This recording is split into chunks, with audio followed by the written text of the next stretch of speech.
When so would you come next corner?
No, that's right.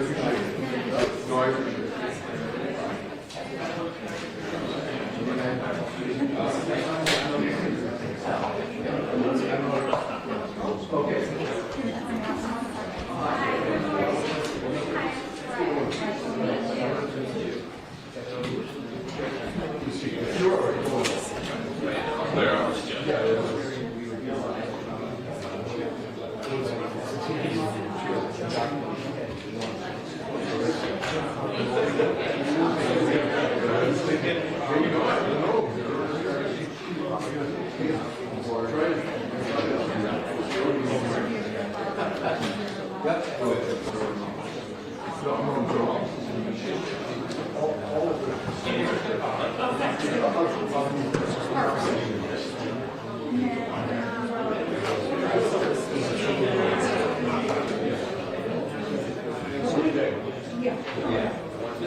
There's an email with attachment. Is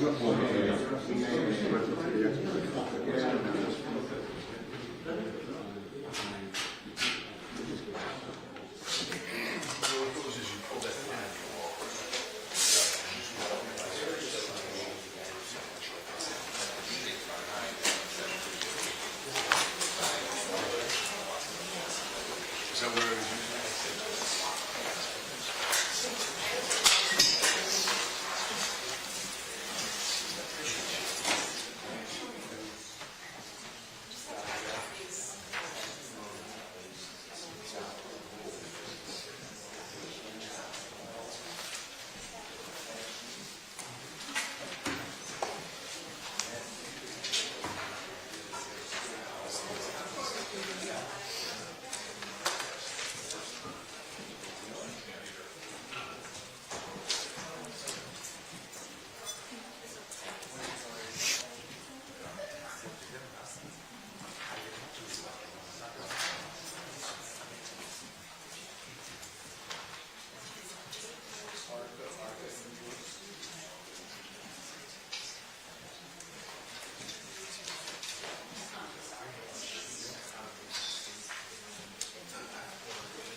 to leave these with you. You can go over there. Thank you.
here in court and for the county of Norfolk.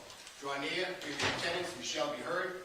God save the Commonwealth of Massachusetts. This court is now open. You may be seated. 22-117, the Commonwealth versus Karen Reed. Can I also identify myself for the record? Good morning, Your Honor. Laura McLaughlin for the Commonwealth. Good morning, Mr. Laughlin. I'm ready for the comment. Good morning, Mr. Lally. Good morning, Your Honor. Hank Brennan for the Commonwealth. Good morning, Mr. Brennan. Good morning, Your Honor. Al Jackson on the street. Good morning, Mr. Jackson. Good morning, Your Honor. Elizabeth Little, also on behalf of Ms. Reed. Good morning, sir.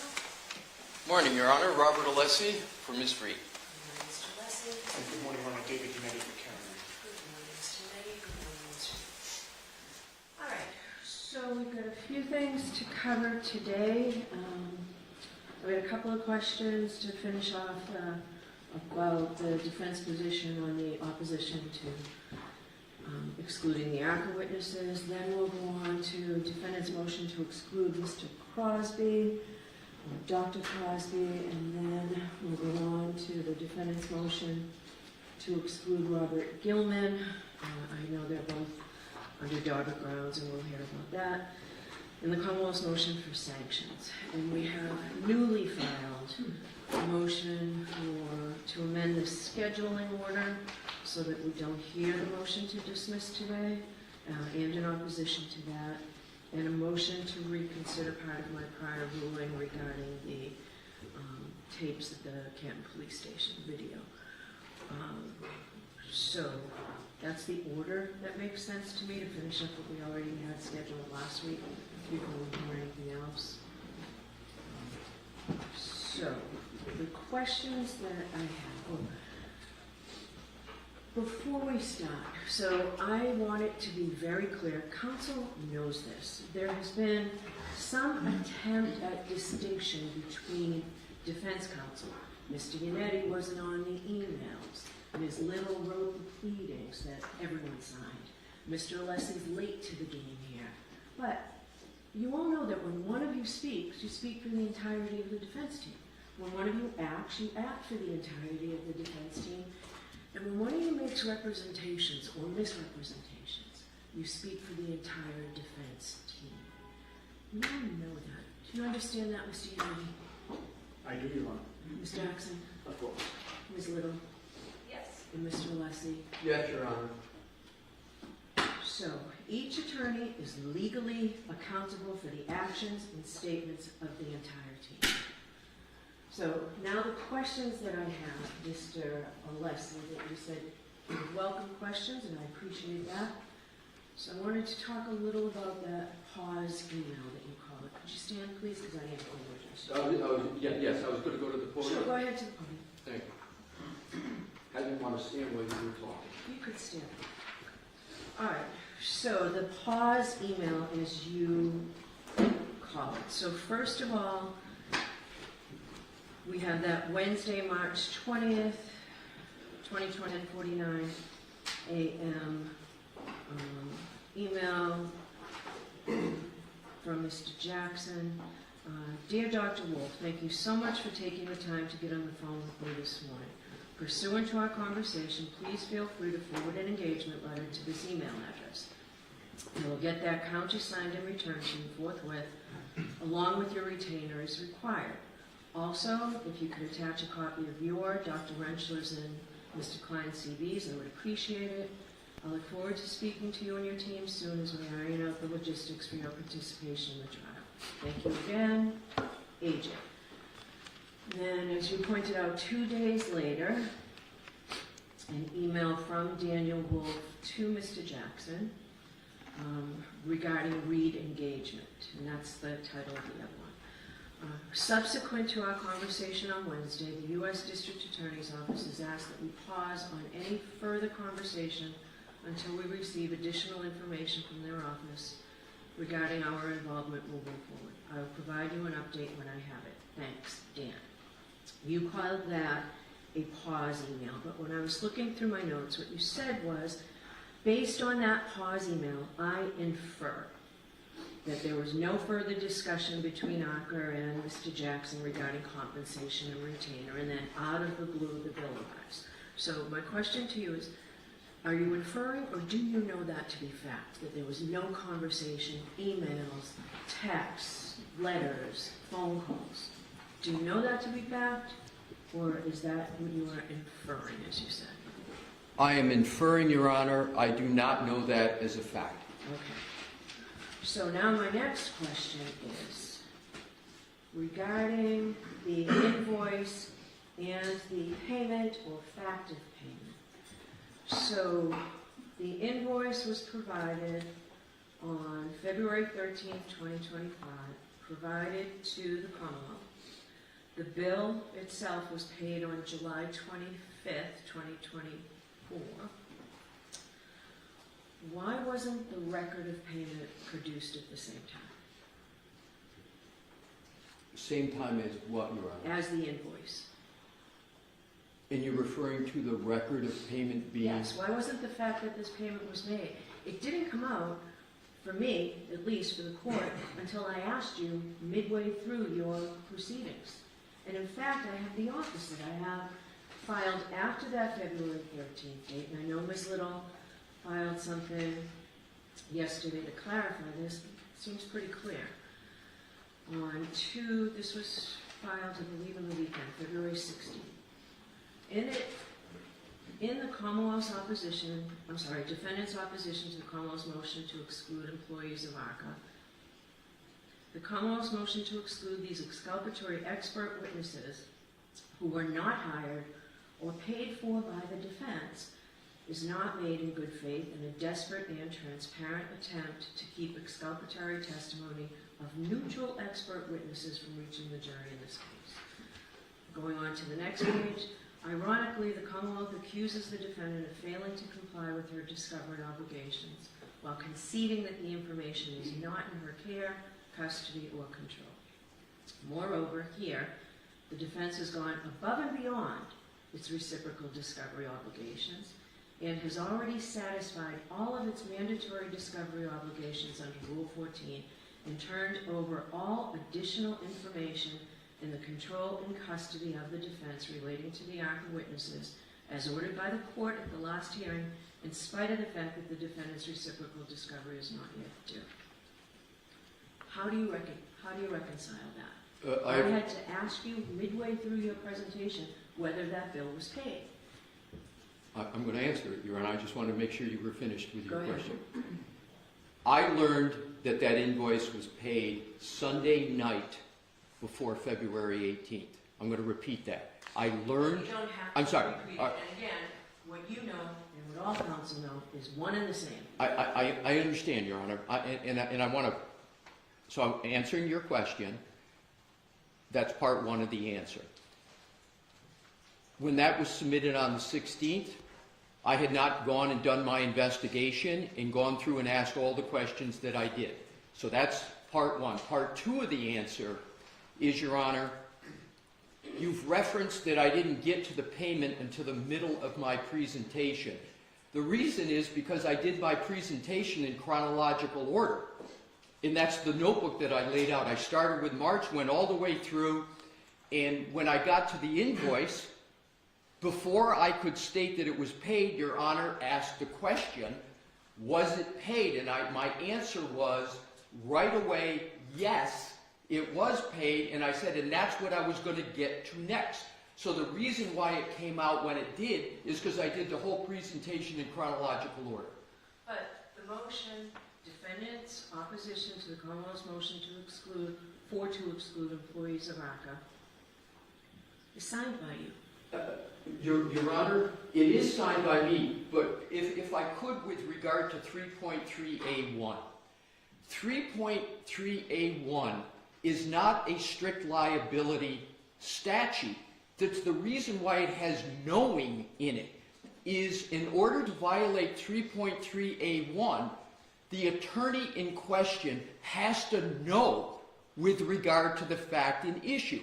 So respectfully, Your Honor, I have a different view of what an attorney is responsible for under 3.3A1. You're absolutely correct. Under everything else, particularly Rule 14, it can be no excuse for any attorney, including me, that I didn't know what was happening in discovery. That's not the way Rule 14 works. I am responsible for everybody. But, Your Honor, It's clear in the commentary, it's clear in the case law. The reason why knowing is with regard to each attorney is no attorney can be responsible for the statements of issues of fact in court when it comes to a 3.3A1 analysis. That analysis in construction, Your Honor, would render mere surplusage and read out the mens rea of knowing.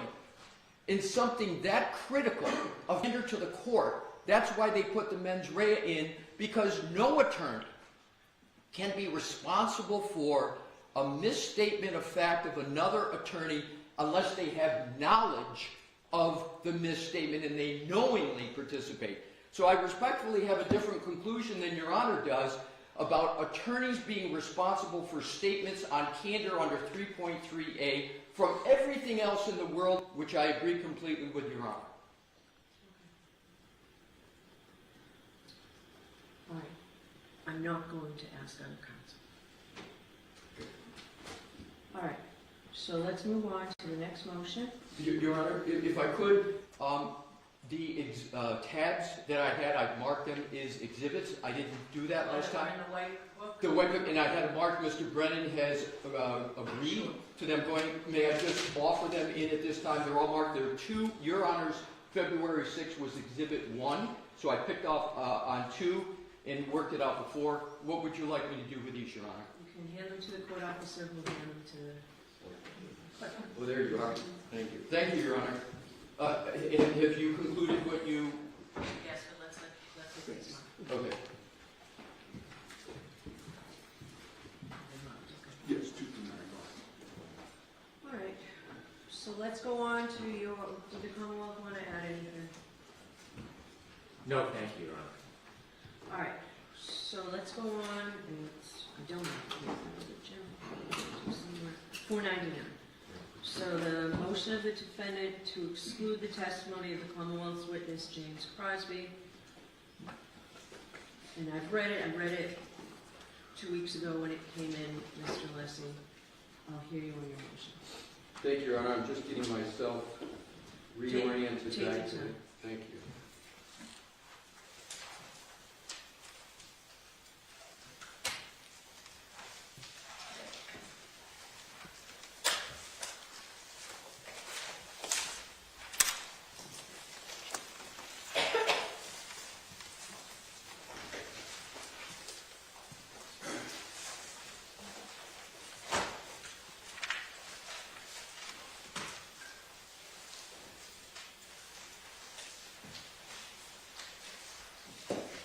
May it please the court. The entire proposed testimony of Dr. Crosby should be excluded because he is plainly not qualified to render the opinions that he is trying to render, and his methodology not only is not reliable, but it's not even documented.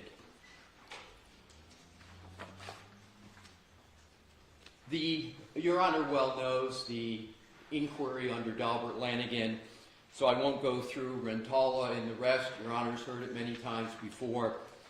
Under the qualifications prong, the crucial inquiry, Your Honor set the standard for the subject matter of his testimony. And what is the subject matter of his testimony? The subject matter of his proposed testimony is the medical cause of the injuries and wounds to the right arm of the decedent. I'm going to get into how Dr. Crosby tries to camouflage to avoid the impact of the standard Your Honor established. But that is clearly what he is trying to do, and I cite to NDAO 1377, NDAO 1382, because that is where he renders his opinions. For example, he says, this is a preliminary response to your request for my professional expert opinion regarding injuries and defects to the right arm of decedent John O'Keefe.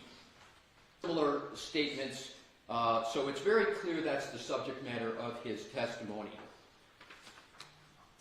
Your Honor stated, with regard to Dr. Rentschler, that it is clear to me that in Massachusetts, biomechanical engineers are not qualified to testify as to medical causation of an injury, the key point.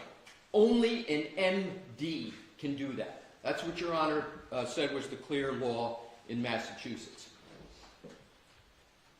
Admittedly, indisputably, Dr. Crosby is not a medical doctor. As a matter of fact, Dr. Crosby is not a veterinarian, he's not a forensic odontologist, and those are all disciplines that can even get near the type of subject matter that he's looking to opine about. He tries to dodge that very impactful standard that Your Honor established by saying, well, you know, this case is not about the treatment of the decedent. It's not a case about the treatment of the wounds on the right arm, and yeah, you'd have to be a medical doctor to treat, but that's not what the issue is, so I'm okay. It is a total straw man argument. He's creating this treatment. Nobody ever said the way that the issue is treatment. Dr. Russell never said treatment. Dr. Crosby made it up. So he creates this straw man to try to avoid the medical causation opinion that he is given, and I think that's a clear indication that he is very, very sensitive to the issue that he's not a medical doctor. With regard to his area of expertise, it can't be more obvious than his own proclamations. He says the name of his consulting group is Canine Aggression. His purported title is Certified Behavior Consultant. So he himself dubs himself with regard to canine behavior. And that is what he is expert in. And of course, there's no issue whatsoever in this case about canine behavior. More importantly, his own report doesn't discuss canine behavior at all. So in conclusion, on the qualifications prong, Your Honor, based upon Your Honor's standard, he's not a medical doctor. He's therefore not qualified to opine on the cause of the wounds to the decedent's right arm. The court need go no further than the qualifications prong to exclude all of his testimony, because all of his report is regarding the cause of the wounds to the decedent's right arm.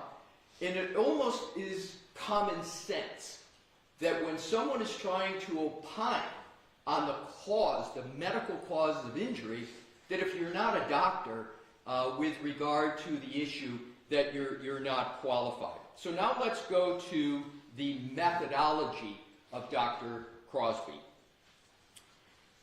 His methodology is essentially, he took measurements of one dog, a dog named Chloe, that it purports to be Chloe. He didn't document that it was. There's no documentation of that. But let's assume, hypothetically, it is this dog Chloe. So what does he do? He takes measurements. This is what he did first, and I'm going to get to what he's just recently submitted.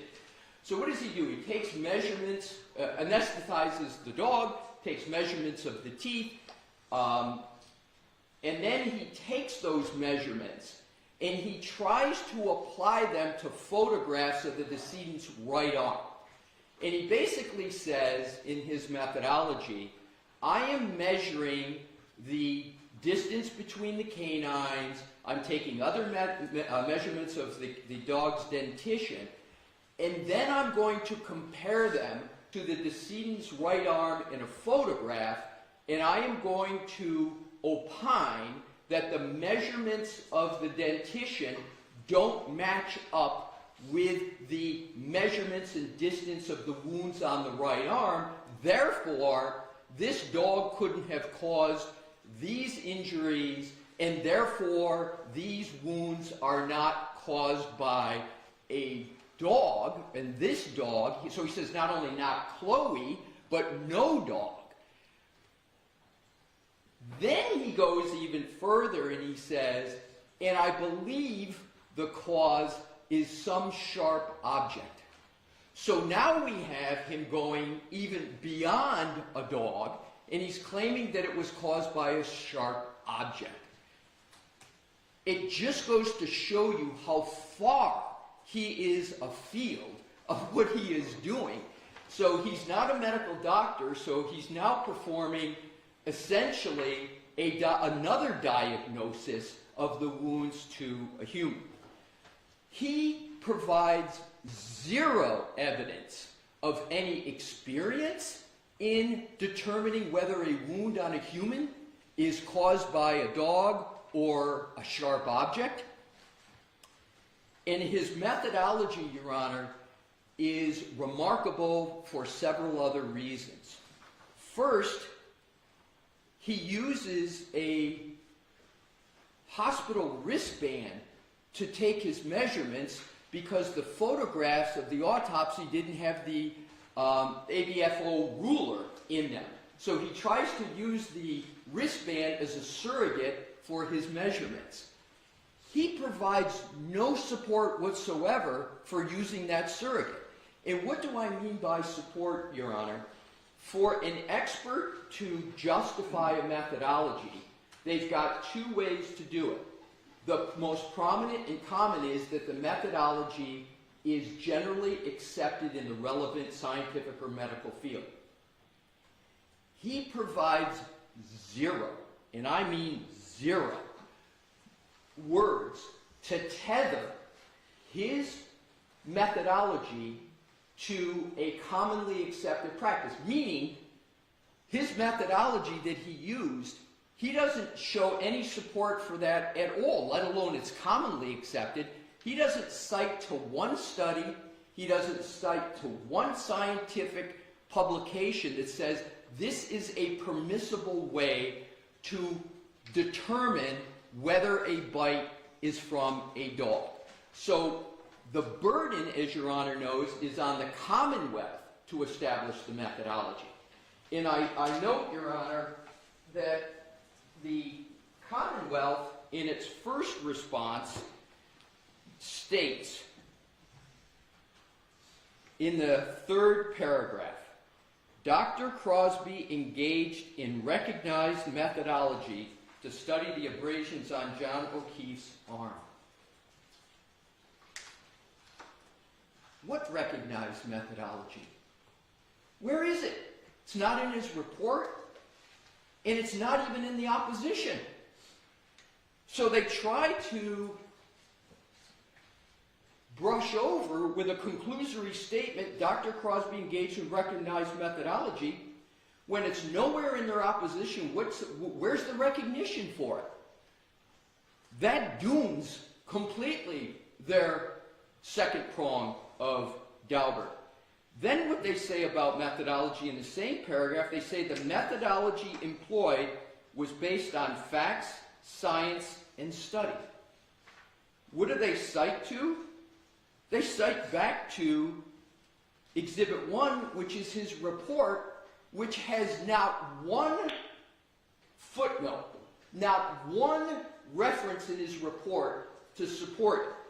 So the statement the methodology employed was based on fact, science, and study is a bald conclusion with no support at all. And this was the opportunity for the Commonwealth. I put it pretty clearly what the challenge was, for them to come back and say, oh, no, the methodology, it's recognized, and here is the basis for it. It gets worse for the Commonwealth, Your Honor, on the methodology, because there are potentially some methodologies that might be used. They're called into serious question, but one of them for humans, not for dogs, is what the ABHO talks about is the dental mode and overlay method. It's basically take a mold of dentition, and in the most recent submission, the Commonwealth put in, very belatedly, but I can deal with it, that Dr. Crosby now says he took molds of the dog's teeth. And so I'm going to accept arguendo that he did that and he did it correctly. But what he misses is those molds are meaningless unless you come to part 2. You've got to take those molds and compare it to something. And the something is what's called the overlay method. And what is the overlay method? And this is all set forth in our position, and I've got citations to the exhibits, which I go to. The overlay method is the part 2 you apply the mold to. So what you do is you take tissue samples of the wound, and you make, there's a variety of techniques you can do, but you basically create the wound on a model, and then you compare the mold to the model to see if they match up or don't match up. He never engaged in the second part of what is, even with 2 parts, is a questionable methodology. He doesn't employ the overlay method, the part 2. So the molds that he took are meaningless unless you have the overlay to go with it, because that's what you compare them to. More importantly, the ABHO makes it clear that the only people that can do that are forensic odontologists. And even then, the science is very questionable. What he also does in terms of, and also for his methodology, where it's just a measurement, he provides 0 citations, and the Commonwealth provides 0 support for taking measurements in molds and comparing them to the wound. 0. So what are the other errors of Dr. Crosby? And these are not mere differences of opinion, Your Honor. These go right to the methodology. And we put in an affidavit of Dr. Russell, who is the medical support for his errors. So Dr. Russell goes through and talks about all the errors that Dr. Crosby caused in his analysis. The first, she says, is that he treated the arm of the decedent as if it is a static, plastic mannequin-like object. And what is meant by that? Your Honor may recall Dr. Russell stated that when anyone is attacked by a dog, they move their arm, they flex their arm, and they move it, etc. And that can cause a dog's teeth to have an incomplete bite, etc. Dr. Crosby doesn't account at all for that movement. So what he did was he treated the arm as if it never moved, and then he said, I'm going to take the dog's teeth, measure it, and then I'm going to take those measurements to a static arm. And he says it's just distance is too far off to say that it was from any dog. Well, what he didn't account for is that when the arm flexes up, as it always happens in a defensive wound mode, those angles and those distances change. They get closer together. It's common sense, but it's also medically supported by Dr. Russell. And she said when you do that flex, that is going to make those wounds approximate the canine, but the fact is, her main point is, he never accounted for that in his methodology. It's not an opinion, it's a methodology. So, and again, if he were to cite to a study that would say, no, it's okay to just treat it illogically as a static object, he might have some support. But he doesn't, and there is nothing in the literature because nobody believes that's at all realistic in a dog attack. So that's her first criticism of him. She also states that the photos that he used, there's no documentation of who took them, how they took them, and we all know in forensic photography, those people who take those photographs have to be trained, they have to give a fair and accurate depiction, and you can look at one of the key photos, it's blurred. So it's obvious that there's a problem with one of the photos. She also aptly points out that there's not one citation in his report to any support for anything that he did. The Commonwealth in their opposition, spent more words going back trying to attack Dr. Russell than they did trying to support their own expert's opinion. And I just counted the lines. I'm not going to tell you what the count is, but there's more lines basically trying to say that Dr. Russell's entire testimony and opinions lacked adequate authority. My. She had, I think, 31 footnotes in her report. The one who entire opinions lacked adequate authority is Dr. Crosby.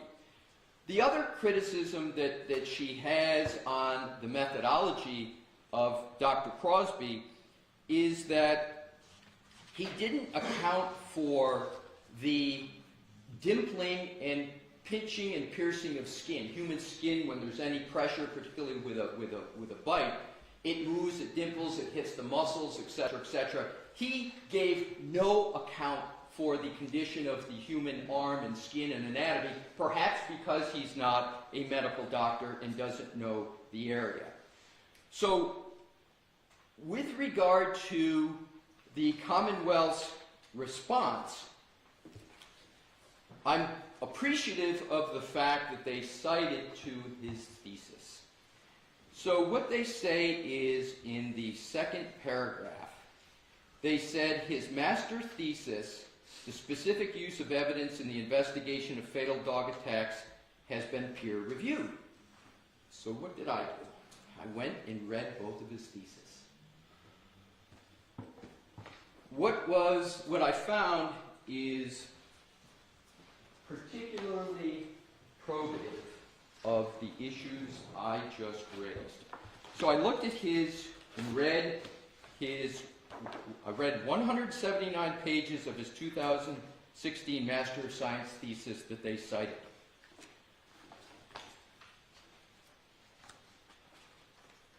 In it, he talks about, on page 46, defining bite mark evidence. A bite mark can be generally defined as a pattern made by teeth in a substrate. A dog bite injury is a pattern industry. Your Honor may recall the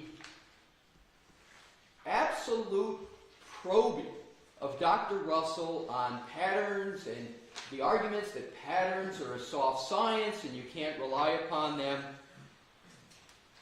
And lo and behold, Dr. Crosby's first sentence in his master's thesis is a bite mark can generally be defined as a pattern. A dog bite injury is a pattern injury. So I appreciate in his thesis that he confirms Dr. Russell's methodology. What he doesn't do in his thesis is even mention his own methodology that he used here. In 179 pages, there is not one reference to the methodology he used in his report.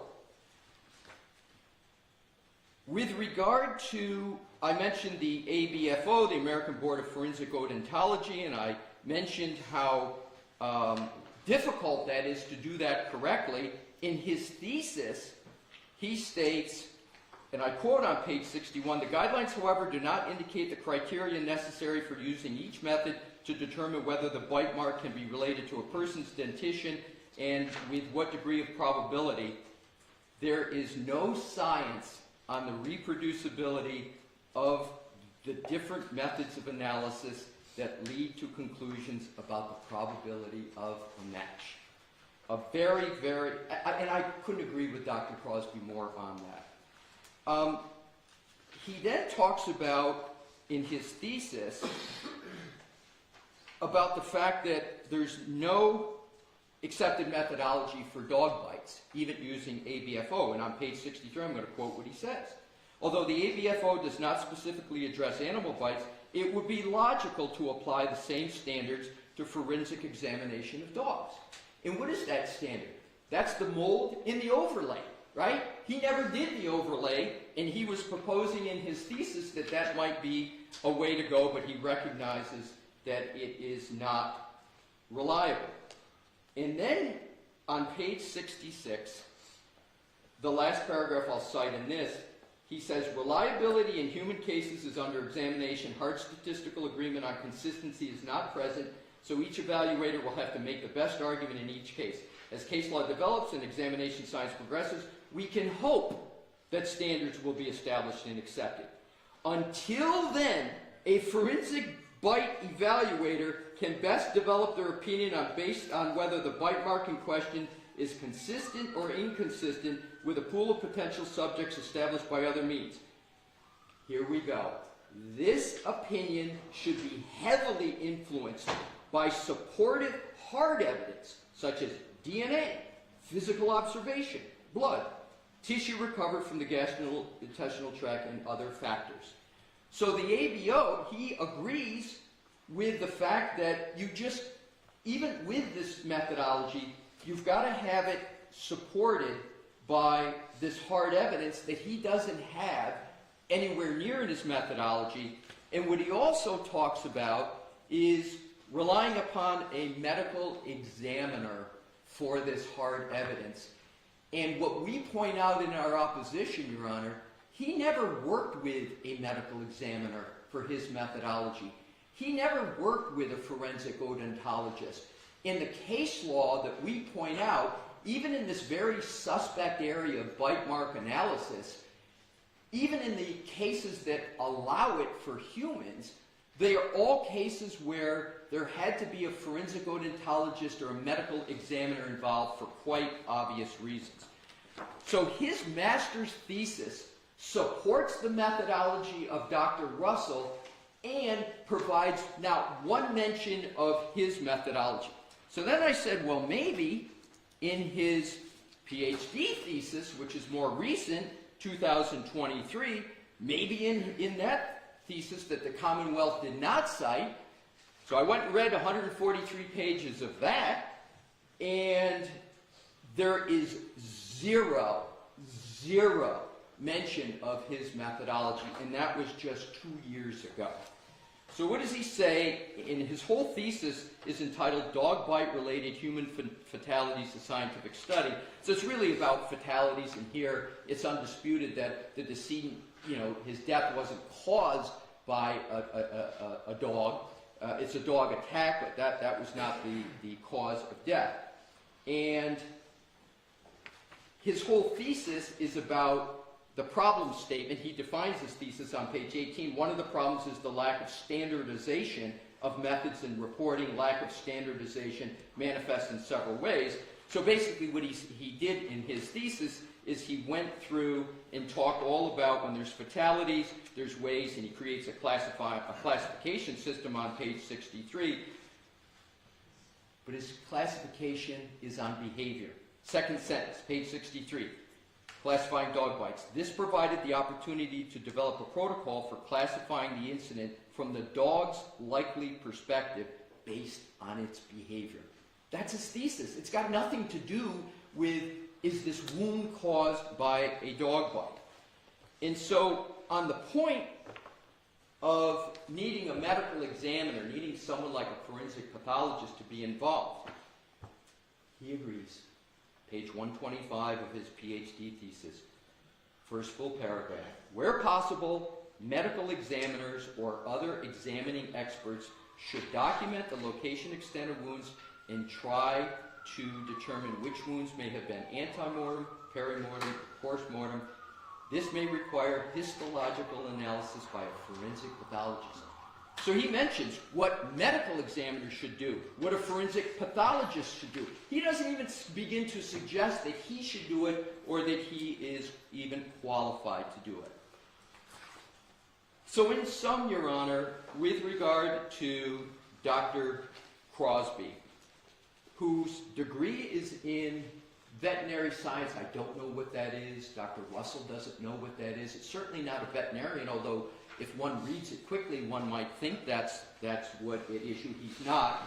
He was a police officer for 22 years. And even then, he wasn't like a canine police officer. He had an interest in them then. And it wasn't until he retired that he became active in dog behavior and how dogs behave, if they're aggressive, etc., etc. So why is it, Your Honor, that we respectfully submit that he cannot testify with regard to the subject matter of his report, which is the medical cause of the wounds on the decedent's right arm? He's not a medical doctor. He's not a forensic odontologist. He's not a veterinarian. He has none of the qualifications to do that. And he really doesn't have any qualifications to say it wasn't a dog, but it's a sharp object. And then with regard to his methodology, he doesn't document at all how that methodology is generally accepted. He doesn't even, nor does the Commonwealth even talk about the non-exclusive Daubert factors and how they might satisfy that alternative. And lastly, when he speaks and writes a master's thesis and a PhD thesis of just 2 years ago, he doesn't even mention the methodology that he used. So, Your Honor, in Your Honor's opinion about Dr. Russell, stated that it was a close call for Dr. Russell in her ability to testify. If it was a close, no, not if, since it was a close call for Your Honor, I believe it is as distant a call as possibly could be made with Dr. Crosby. So I respectfully request that he be excluded. There's no need for a Daubert hearing. It's plain on the papers, and it's not something that is curable. The Commonwealth tried to submit very recently a mold. Interestingly, they never tried to document the methodology, tether it to study, show that it was recognized. They've now had 2 tries at it, and they haven't come close, and I'd urge the court to reject it. A jury should not have to hear from a dog behavioralist on what was the cause of the wounds to the right arm of the decedent. All right, thank you very much. Mr. Brennan, before you begin, Dr. Crosby is not going to testify that this injury appeared to have been caused by some sharp object, is he? Are you planning on bringing that in? I wouldn't ask him to do that, no. Okay. All right, so I'll hear you on the motion. Yeah? Yes.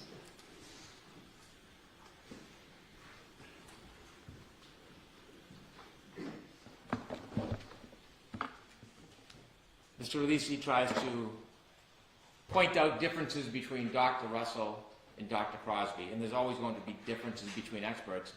One difference is that Dr. Crosby has actually testified in state and federal courts regarding dog bites before, where Dr. Russell never had before this case. And so, in preparation for Dr. Russell, we provided not only a CV, a history of his education, but also an actual report. An actual report of what Dr. Crosby did, the methodology explaining his analysis, his examination of Chloe, and his testing. That was provided to the defense prior to any testimony that he will have on the stand. When we look at the summary that's provided, Dr. Crosby has testified in numerous cases before. So those courts seem to disagree with Mr. Releasey's opinion.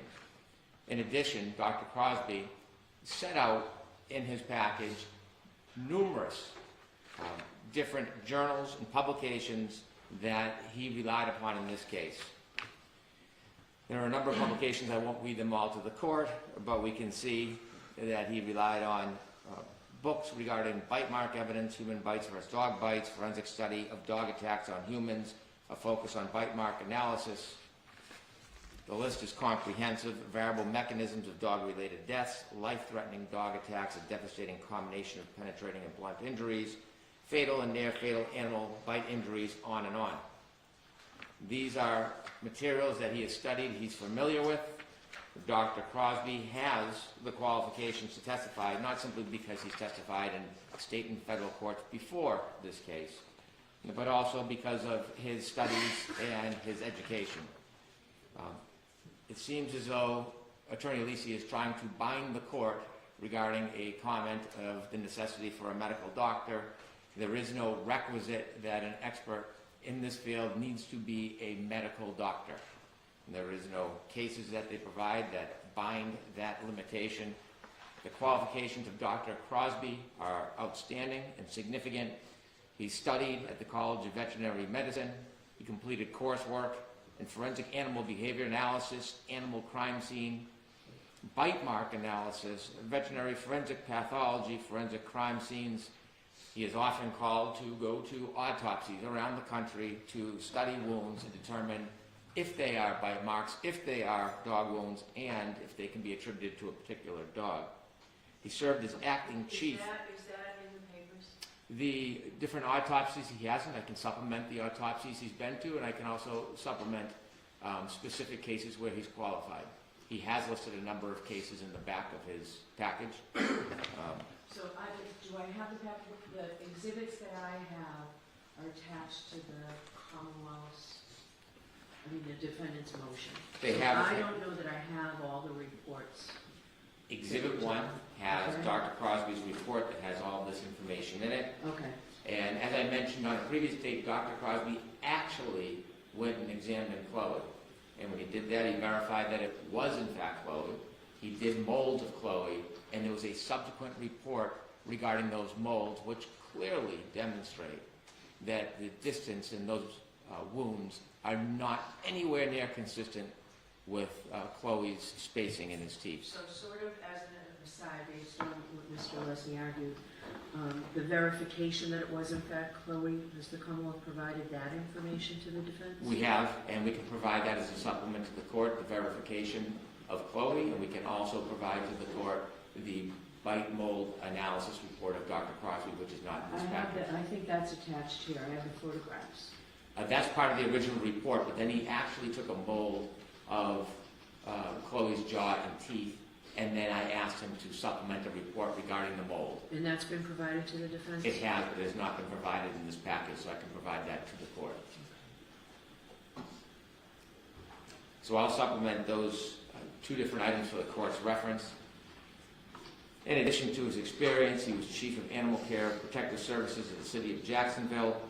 He had oversight and approval of criminal investigations. He trained staff in dog bite and dangerous dog investigations. He served as the Animal Control Division Manager for Bay County, Florida from February 2008 to 2010. He has training and experience, including certifications in humane euthanasia of animals, legal restrictions of methods and reasons for euthanasia. He's investigated numerous complaints of dog bites, and dog behavior. He's published. I had shown the book to Dr. Russell when she was cross-examined. He has a number of engagements where he teaches. Dr. Crosby is well recognized in the field. He has employment in other projects other than his business. It includes a research associate canine brain project, 2023 to current. It's associated with Harvard University. Duties include the investigation and documentation of dog bite and related human fatalities. Also, Division Management Consultant for Animal Care and Protective Services, City of Jacksonville in 2016. He is a professional dog trainer, behavioral consultant. He has provided expert witness testimony in cases of dog bite, dog attack, dog-related fatalities. Now, in Dr. Crosby's report, he outlines his methodology, and you can see it is specific, it is detailed, it is consistent. And so when we compare, I'll refrain from getting into too much of a comparison, when we see the actual study of dog bites, we see something different in Dr. Crosby's report. They're not unsupported claims that change from time to time. You can see that there are the pictures of Mr. O'Keefe's arm, and we can see the band in which he used to measure. You can see multiple pictures of Chloe's jaw, mouth, teeth, canines, incisors, and then you can see that he has measured the distance of all of those teeth specifically. And then in his methodology, he outlines each group of lesions, specifically lesion group 1, lesion group 2. And then he goes into an analysis of the different groups of lesions. He explains why they are wholly inconsistent with both a dog bite and any animal bite. And he also describes and explains that the distance between the wounds are totally dissimilar to Chloe's mouth. He does look, as Mr. Alisi suggested, at other support, such as DNA. And in fact, he embraces other support. In this case, there is no canine DNA, significant to Dr. Crosby because in virtually every case, he finds canine DNA. So he does look to alternative sources. And mindful, there was pig DNA found, so it wasn't as if the sample was obliterated or destroyed and there was no materials available for testing. It's just the unfortunate consequence that there is no animal DNA. And so while there are different methods, and some of the things that Attorney Alisi spoke about, dentition, deal with human biting, not dog biting, his methodology is set out very clearly on how he came to these determinations, what he did in his study. He actually engaged in an investigation in this case before providing his opinions. So Dr. Crosby is well qualified. He has been accepted in state and federal courts before this case. He did a thorough examination. He has ample support for his training and experience, and his opinions are soundly based, not on hypothetical or rhetoric, but on the facts, on the details in this case. He has never changed his position from one event to another. It has always been the same in this report, has not wavered, and he is highly qualified to appear in this case in rebuttal if necessary, if Dr. Russell is to take the stand and provide some or any of the opinions that she provided before. All right, so just to be clear, the Commonwealth does not intend, if I permit the testimony, does not intend to call him in your case in chief? Absolutely not. Okay. All right, Mr. Alesi, any follow-up? Thank you, Your Honor. Thank you.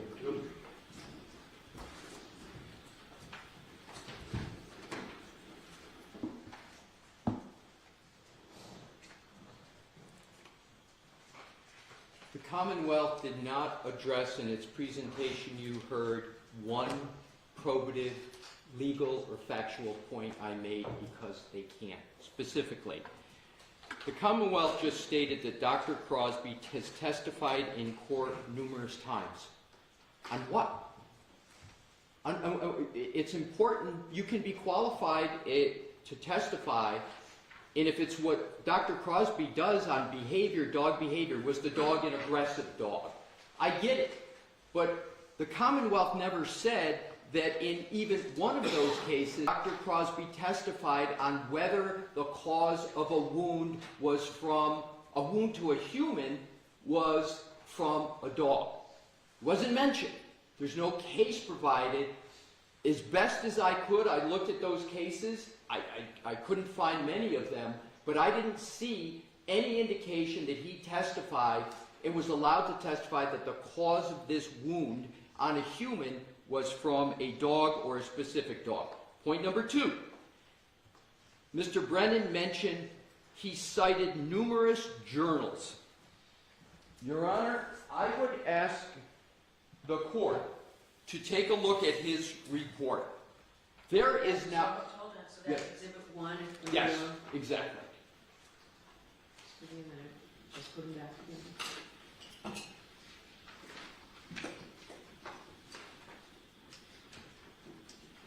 All right, so what page? Every page.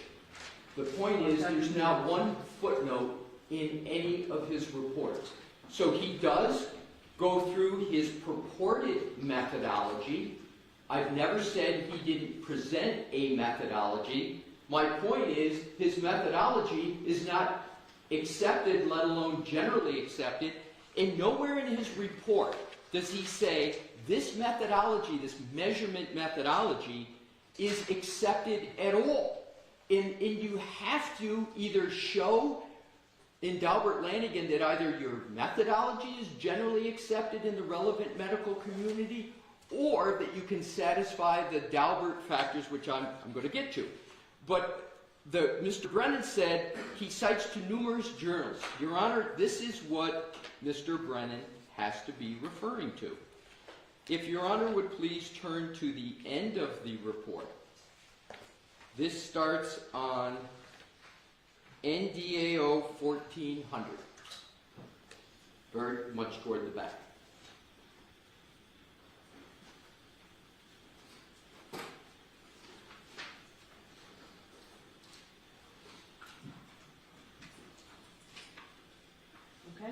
So he's got it in alphabetical order. Importantly, the page before, 1399, at the bottom is entitled References and Materials Consulted That May Affect My Opinions in This Case. You can't have an expert report that does a data dump of references and says, there might be something in here that I might have considered that might affect my opinions in the case. And that's exactly what he did. And the only conclusion I draw from this is his methodology isn't in any of them, because if he had to cite which one of these contained his methodology, he would have to be creating fiction. So when Mr. Brennan says he cited numerous journals, well, he did, but where does he tether his methodology to one of them? He doesn't, because he can't, because his methodology, to the best of my research and Dr. Russell's, has never been accepted by anyone. So then what Mr. Brennan stated was that he participated in autopsies. My point exactly. He participated in them. He obviously doesn't perform autopsies, so it had to be with a medical examiner or forensic pathologist. He didn't do that in this case. There's no statement by him that he worked with a medical examiner, etc. So I think the inference the Commonwealth wants Your Honor to take is, because he's participated in autopsies, he must have been the one that determined whether or not the wound is from a dog. There is zero evidence in any document from which even an inference can be taken. There's no foundation fact from which the inference can be taken that that's what he has done. He mentions a book that he tried to use on Dr. Russell and, for whatever reason, immediately truncated it. I will just reference that that book is not peer-reviewed, but importantly, nothing in the book that Dr. Crosby wrote, and I thank Mr. Brennan for bringing it up, there's nothing in that book that sets forth the methodology that he used here. It's not there. With regard to he's well recognized in the field, that's exactly what Mr. Brennan's words he just used. He's well recognized in the field. What field? For Daubert, you gotta have experience in the subject matter. I don't know what he means by field. Is it dogs, dog behavior? In Daubert, it's the subject matter, the testimony, which is what's the medical cause of the wounds to right arm. That's not documented. That's not even stated. He mentions Harvard, which people use for obvious reasons. You know, it's Harvard. But what is it that he is participating in Harvard in? And this was from the words of Mr. Brennan. Canine brain behavior.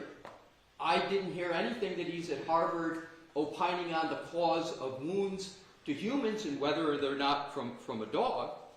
Mr. Brennan said that he outlines his methodology. I agree with Mr. Brennan on that. He does outline the methodology that he uses. But fatal and problematic is he doesn't tether it to a study to say it's generally accepted, which is the key inquiry under either Commonwealth v. Davis, common acceptance, or the Daubert-Lanigan, the 9 exclusive factors. And then the last point that Mr. Brennan made is particularly telling. He said Dr. Crosby bases his opinion on facts. That's not the Daubert inquiry. You've got to base your opinion on a reliable methodology. Facts, yeah, they are somewhat relevant, but the most probative aspect is methodology. So I am still, after all this time we've argued this, waiting to see where is the study, where is the documentation that the methodology that Dr. Crosby used, that a medical doctor, Dr. Russell, so thoroughly criticized, where is that methodology documented in one of these many references at the end, no footnotes in his study? I believe, and why isn't it, Mr. Brennan didn't respond at all to my points about Dr. Crosby's two theses, where you would expect his methodology to appear, and it's completely absent from there. So the question is, in conclusion, where is the home for his methodology? Where is the home? Where is the home in the scientific literature? It's an orphan methodology. It has no home because it's not generally accepted. So he is not qualified under Dalbert Lanigan, and his methodology is an orphan. And for those reasons, not only can he not testify with regard to whether the cause is a sharp object, but he has not, the Commonwealth hasn't even begun to meet its burden that his methodology is reliable for all the reasons that I have stated. And a good part of my position is based upon Dr. Crosby's own report that doesn't tether it to a study or general acceptance, and Dr. Crosby's own theses that don't even mention the methodology that he is trying to put forth in this case. Okay. Anything else, Mr. Brennan? Briefly.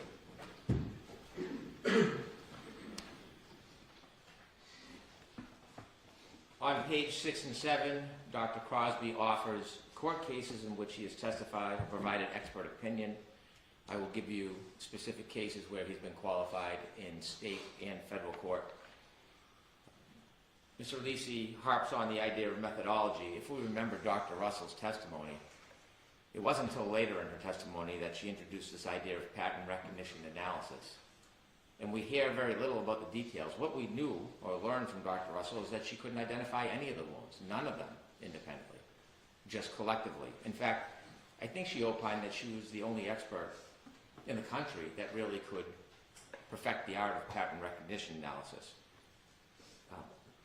Attorney Lisi's arguments are the fact that he doesn't like the way Dr. Crosby wrote his report. But what I can say for Dr. Crosby is at least he wrote his own report.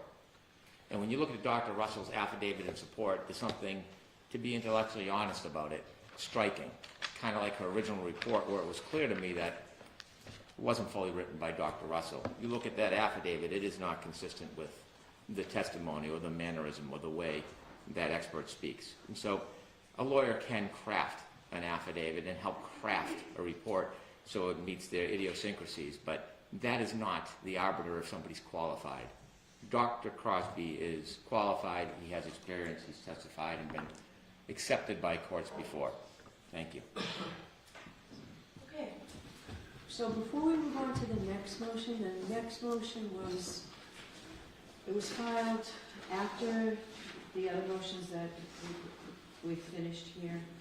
It was filed on February 21st, I believe.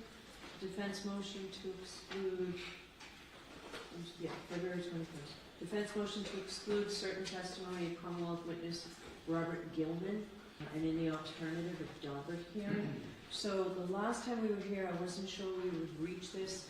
I think it had just been filed. So I don't have an opposition from the Commonwealth. I don't know if you wrote one, if you planned on writing one, or if you just wanted to go forward, and also whether you're prepared to go forward today. We do not have a written opposition, but we are prepared to go forward today. Okay, so I will hear you. Mr. Leslie, this is you again, right? It is, Your Honor. All right, so I'll hear you.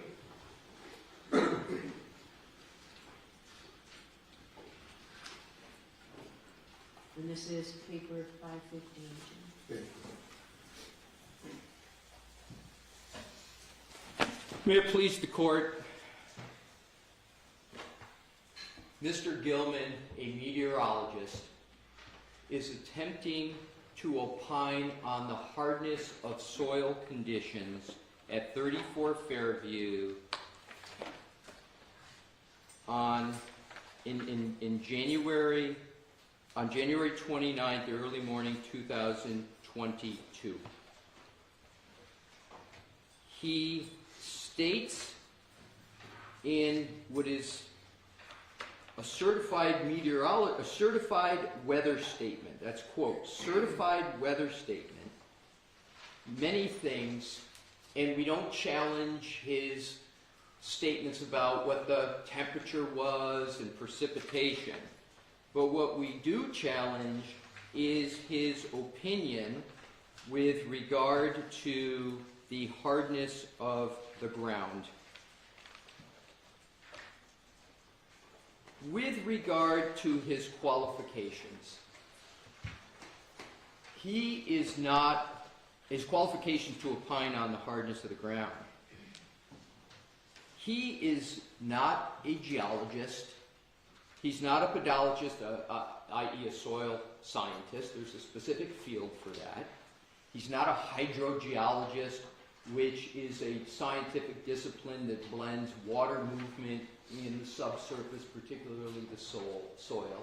He's not a hydrologist, which deals with solely movement of water, whether it's in kind of media, soil, etc. And he doesn't purport to have any of those qualifications. He doesn't even state that he took courses in college that would have even educated him on soil hardness and the effect of precipitation with regard to the hardness of the ground. But perhaps the most telling statement that he makes is he puts his opinion in quotes.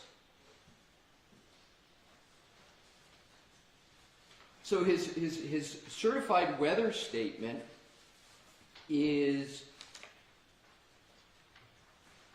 hard as a rock, I believe. I'm looking for it. So I'm sorry, would I have, there were a couple of exhibits attached to your affidavit, Mr. Leslie? Yes.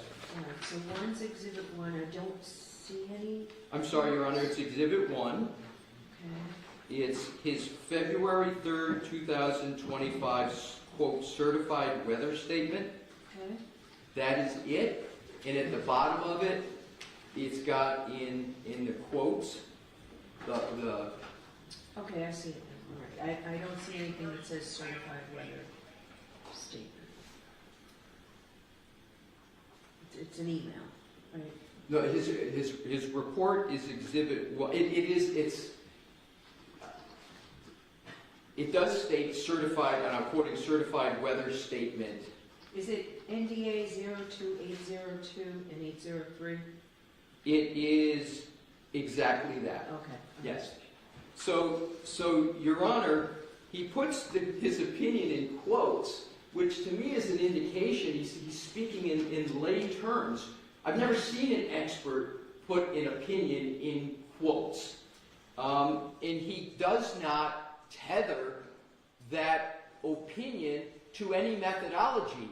As a matter of fact, Your Honor, and that's the entire basis for what the Commonwealth is proffering is support that, one, he's qualified, and two, that his methodology is reliable, but he doesn't even state what his methodology is that he used to come to that opinion. I've never seen a proffered expert not even state what the methodology is. He doesn't say how he came to that conclusion.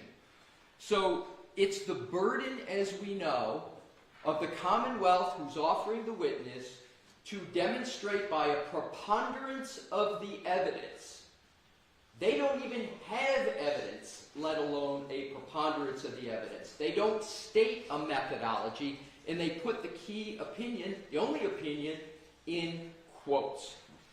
And, Your Honor, there is a deep and, typical of science, complex way to determine hardness of ground. And he doesn't even begin to discuss that whole science. And Your Honor may recall in previous Delbert Lanigan hearings, I cited to the Goodman case, the Pasteur case, and the courts in Massachusetts has said, in addition to going through making sure you've got a methodology, the court can also use it's the words of the court's common sense. So in addition to all the defects that I just covered, Has anybody ever, all of us have heard a meteorologist in many different fora, most prominently on TV, talk. And what do they talk about? They talk about the weather, the forecast of the weather. What is the weather? We all know what it is. I've never heard a meteorologist say, today is going to be 22 degrees below freezing, there's going to be precipitation, and the ground is going to be hard as a rock. I never heard it, because that's not what meteorologists do. So I believe in terms of common sense, in addition to the other arguments, I think common sense just tells one that this is not the kin of meteorologists.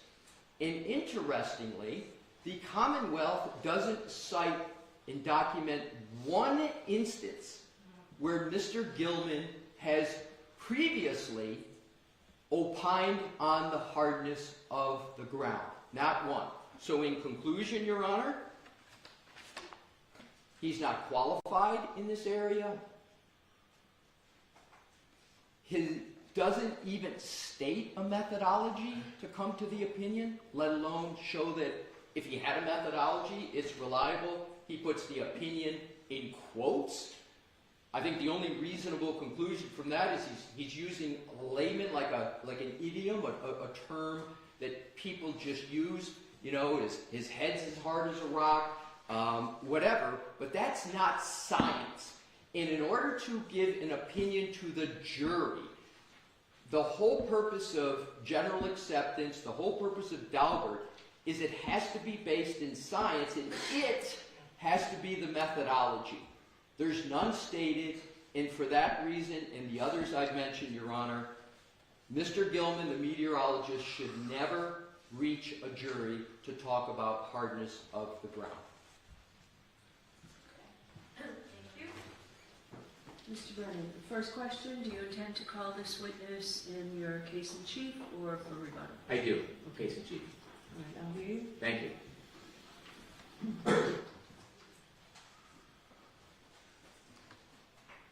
The Commonwealth proposes calling this gentleman to talk about the weather conditions leading up to the night that John O'Keefe was killed, to talk about the temperatures, the wind conditions, also the snowfall. It seems that the only complaint the defense has is the ultimate opinion that the ground at Fairview was hard as a rock. I think that concern is easily remedied. I do not need to ask this expert if the ground at Fairview was hard as a rock. I can ask him about the documented temperatures, the winds, the snowfall, what makes the definition of a blizzard, how many hours have to elapse in certain conditions to be a blizzard. Also, he can measure the snowfall as it accumulated that night into the early morning hours because there's statistical evidence about it. And I would like him to talk about how ground freezes. Without giving an opinion that this ground was hard as a rock, he should be able to testify that over a period of time, the frost below freezes the ground. I don't need or would not ask Mr. Gilman to talk about the ground hard as a rock. We have a handful of first responders who will give lay opinions with common sense that the ground was hard as a rock, and state police who excavated can testify to that very thing. So Mr. Gilman does not need to offer that opinion. If that's the only thing offending the defense, I think we can resolve the issue. Okay. Would you say that, Mr. Lessing? Are you done, Mr. Brennan?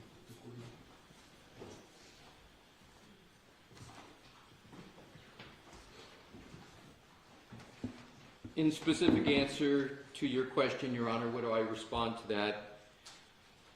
I think the Commonwealth very much recognizes the shortcomings that I mentioned. But its proposal to have a meteorologist talk about how ground freezes is still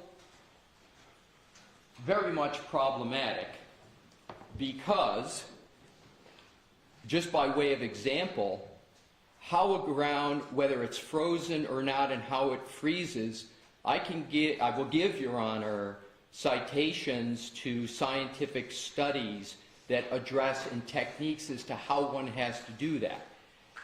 Benjamin J.G. 2005, freeze-thaw effects on penetrometer resistance in shear strength of... Why don't you put those in writing?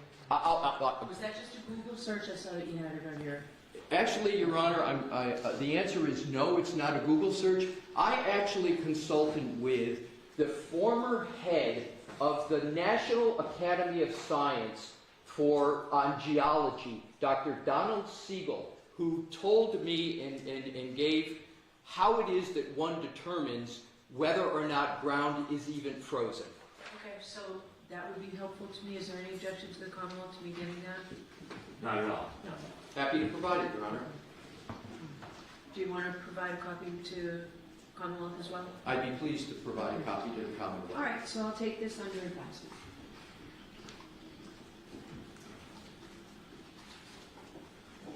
So how long do each of you need to get me what you said you would get me? The Commonwealth, the articles, and the qualifications, or the cases and the qualifications of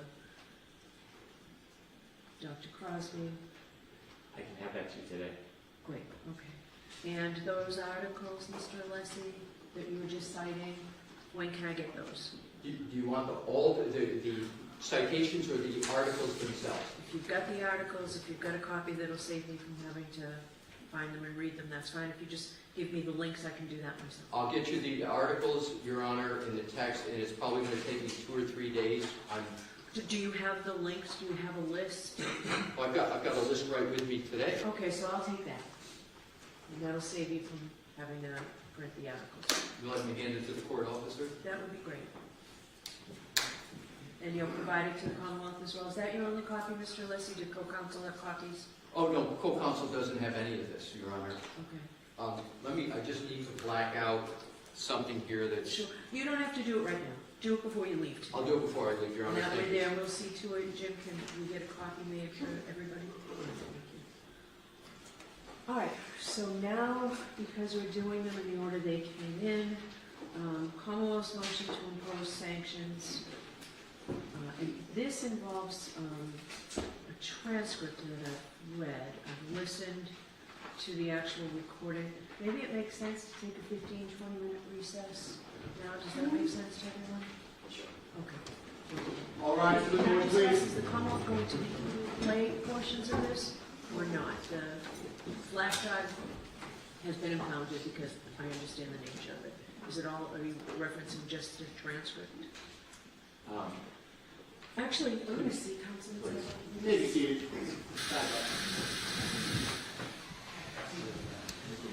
Quiet, please. Still on the record.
All rise for the court, please.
Leslie and Mr. Murray. Thank you both.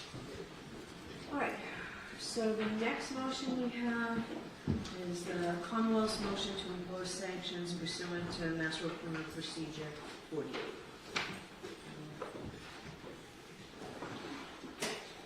Mr. Leslie, do you need a minute? Did you need a minute, or so you just... Could I please just... Sure. Thank you. Jimmy? Yes, I'm working on something.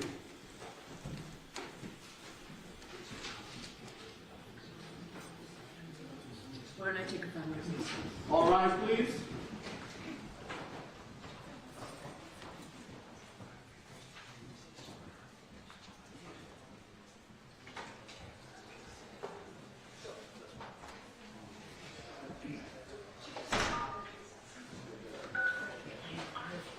You see the thing?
We're back in session. You may be seated.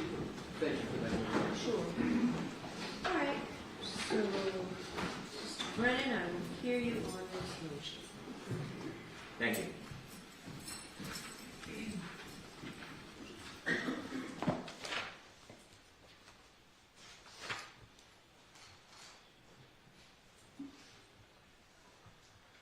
As the court's aware, there are certain materials throughout the duration of this case that have been disclosed to the defense pursuant to protective orders. Protective orders are sacred. If there was no need for protective order, there wouldn't be a need for court intervention to protect the material. When an attorney violates Mass Rule Criminal Procedure 48, the court can impose sanctions. In this instance, that was the genesis for this motion, there was recently provided materials that the court ordered the defense not to disclose to the public. Those materials were just some of very important materials. In the reciprocal discovery motion, the defense put the materials into the public domain despite the court's protective order. Now, it's important for the court to determine the nature of that violation because the ability of the court to sanction is broad and wide.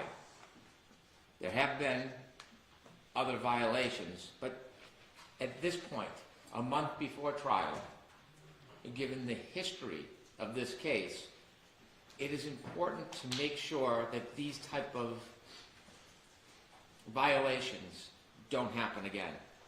What stands out to me in the reciprocal discovery motion that the defense used as a vehicle to disseminate this information to the public is that they create an argument suggesting why it is important to include this information.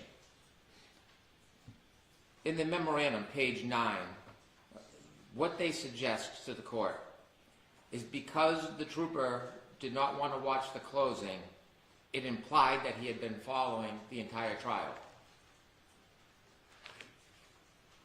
There's absolutely no reasonable interpretation whatsoever that because a witness, like any other witness who was not bound by a sequestration order at the time of closing, didn't want to watch a closing, there is no good faith basis whatsoever that that witness watch other parts of trial.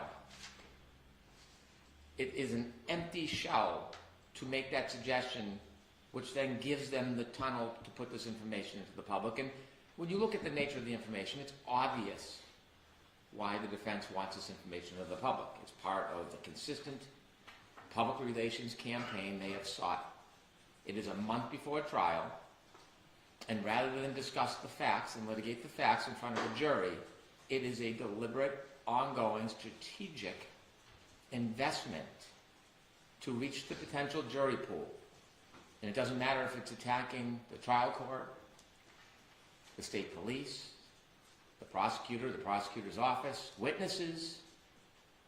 It is saturating the public with sometimes disinformation, parts of information that inevitably is going to make a juror's job much more harder. It is unfair to the court, it's unfair to the people of the Commonwealth, it's unfair to the Commonwealth, it's unfair to the prospective jurors. And so, not only is there not a logical or a reasonable basis to put this information in, but when we look at the nature of the information, it becomes clear.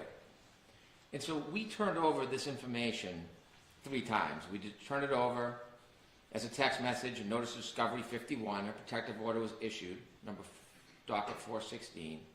We produced it, notice of discovery 57, and again, there was a protective order, and then finally, notice of discovery 58 with a protective order. This is just some of the materials. It is beyond dispute that the defense violated that protective order.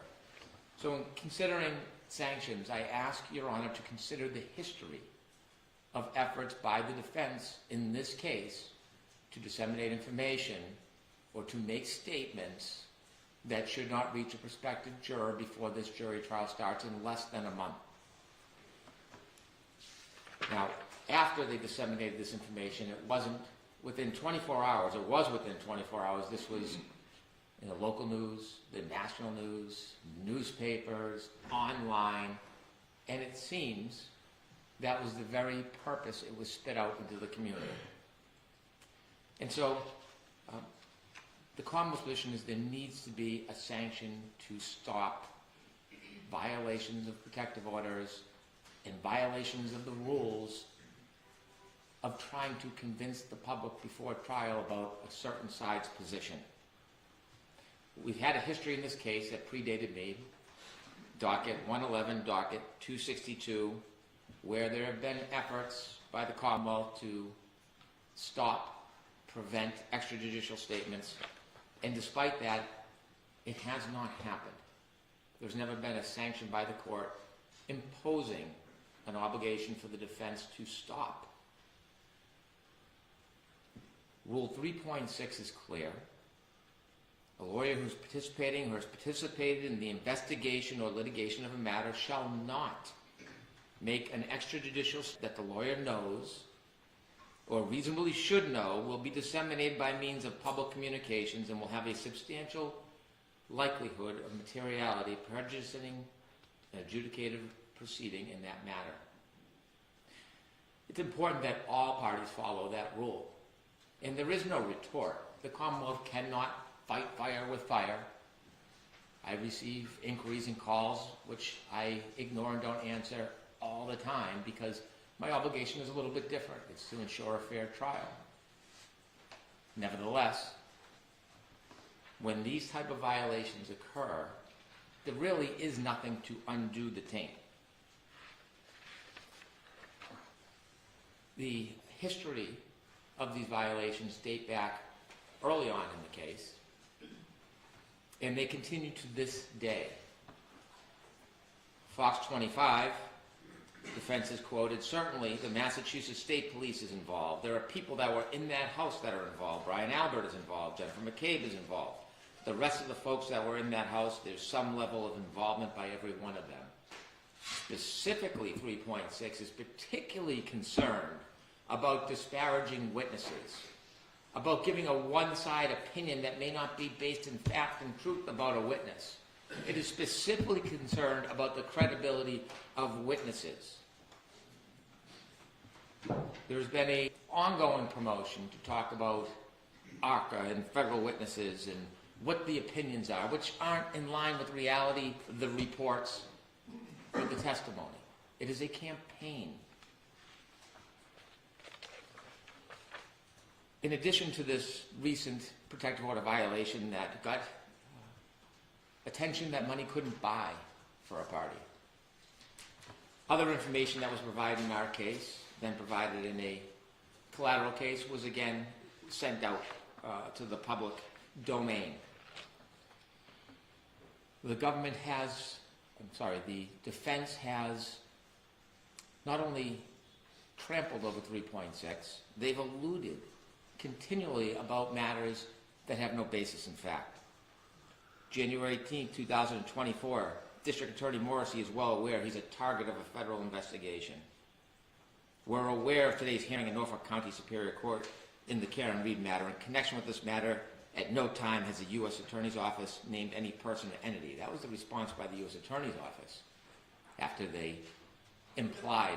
Where was that made? Where was the January 18th comment that you just said? Where was that made? That was made by Mr. Yannetti, and I have a clip of it.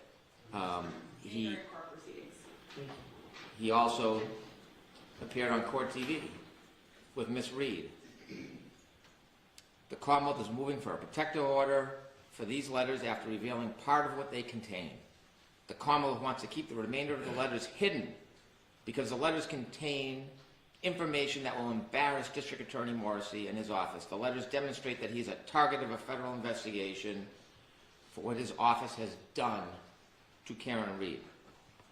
This is... Where was that court TV appearance? I can get the date for Your Honor. Recently, on February 18th, when we were arguing discovery motions, Attorney Little stood up, invoked the boogeyman, a federal investigation, attached themselves to the Birchmore case, and then proceeded to list off a number of troopers' names with no real association or relevance to any discovery motion. And this was a tactic to besmirch these hard-working, dedicated public servants simply by attaching them to a federal investigation for which there is no boundaries. Well, within 24 hours of those arguments, the Norfolk County District Attorney's Office was contacted by the United States Attorney's Office. And let me make crystal clear, they made clear that I could inform the court there is no longer any federal investigation into the investigation of John O'Keefe's death or any related matters. It is closed. It is over. So all those implications and innuendos that erode at the objectivity of our potential jury pool, well, they become more egregious when you see that they're not based on reality or fact. And so I submit that the ongoing, deliberate, purposeful poisoning of the potential jury pool is not only wrong and unfair, it needs to be stopped. And this last incident of taking a private email under a protective order and putting it in a pleading for the world to see is just yet another example. It's one small step in the marathon. Now, they've made their campaign clear why they're doing it and how they're going to do that. If there's any doubt whatsoever about the intentions of these tactics, I've submitted audio clips to you under seal, and I won't repeat what's in them. But that makes abundantly crystal clear why this is happening. And so, inevitably, the court has the ability to sanction. And as an aside, although an accused stands in a different or sits in a different position than the attorneys, grand jury minutes cannot be disseminated either. Not just the paper, in substance, they can't be. Doesn't matter who you are. And so the Commonwealth asks the court to consider sanctions so that we can have a fair trial, so that it doesn't limit the parties. It's not retaliatory. We will abide by the same rules. What I suggest is that from now until trial, all pleadings submitted by the defense should be under seal so the court and the Commonwealth can review them and make any objections if there's any material that's private, so that there's no oversights or mistakes or dissemination of protected material. And then if the court and the Commonwealth does not have any objections, then those materials can be provided publicly on the docket. Also, the Commonwealth suggests that the court impose a sanction that the defense must follow Rule 3.6 as the Commonwealth does. No more symposiums on the courthouse stairs. No more interviews with national media. No more statements to press privately behind the scenes over a coffee, putting out information, oftentimes inaccurate, to sell the story before the trial starts so that we can have a trial on fact. There should be a gag order on all of these attorneys, every single one of them. And the Commonwealth will not speak either. Ms. Reed, I'm not asking for a gag order for. And so in light of the history of these repeated violations, in light of the inability for the defense to restrain themselves, in light of their purposeful, intentional, and obvious efforts, in order to best try to maintain a fair jury in this case, is to impose those sanctions, and that's what I'm asking for. Thank you. Mr. Nitty, you're arguing this, you said? Yes, Your Honor. May we approach, please? Okay.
Your Honor, as I mentioned at sidebar, I intend to make less of an argument here and provide more of an explanation for the content of my motion regarding the reciprocal discovery. And at the outset, as I mentioned in court last week, this was indeed my motion.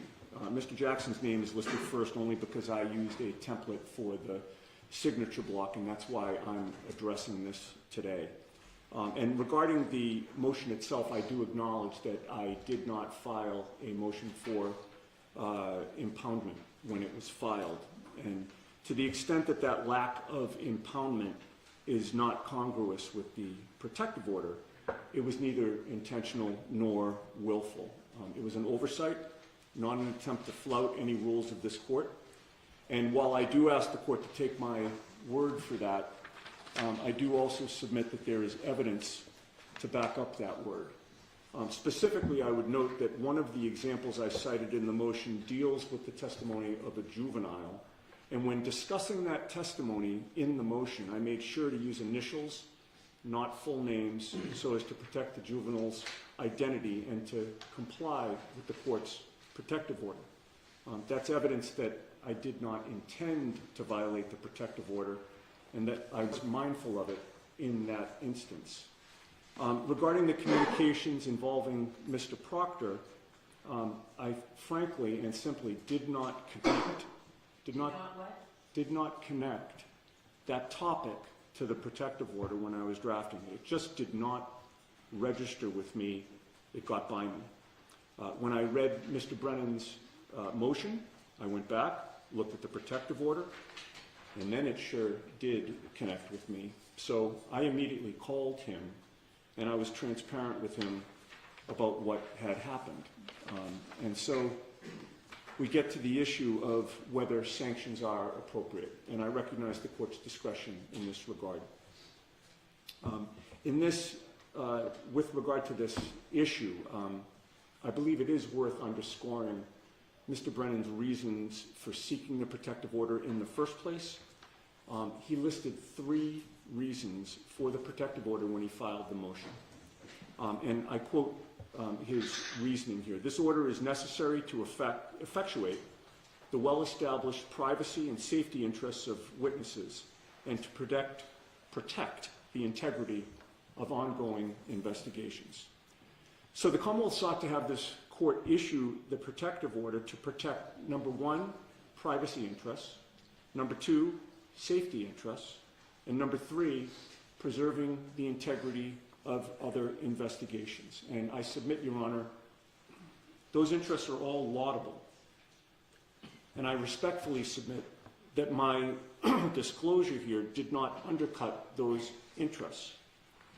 Regarding any privacy interests, Michael Proctor's opinions about Karen Reed and her attorneys had been well established and was well-known public knowledge as a result of the first trial. His opinions about my client and me were publicly aired at trial when his other text messages had come to light,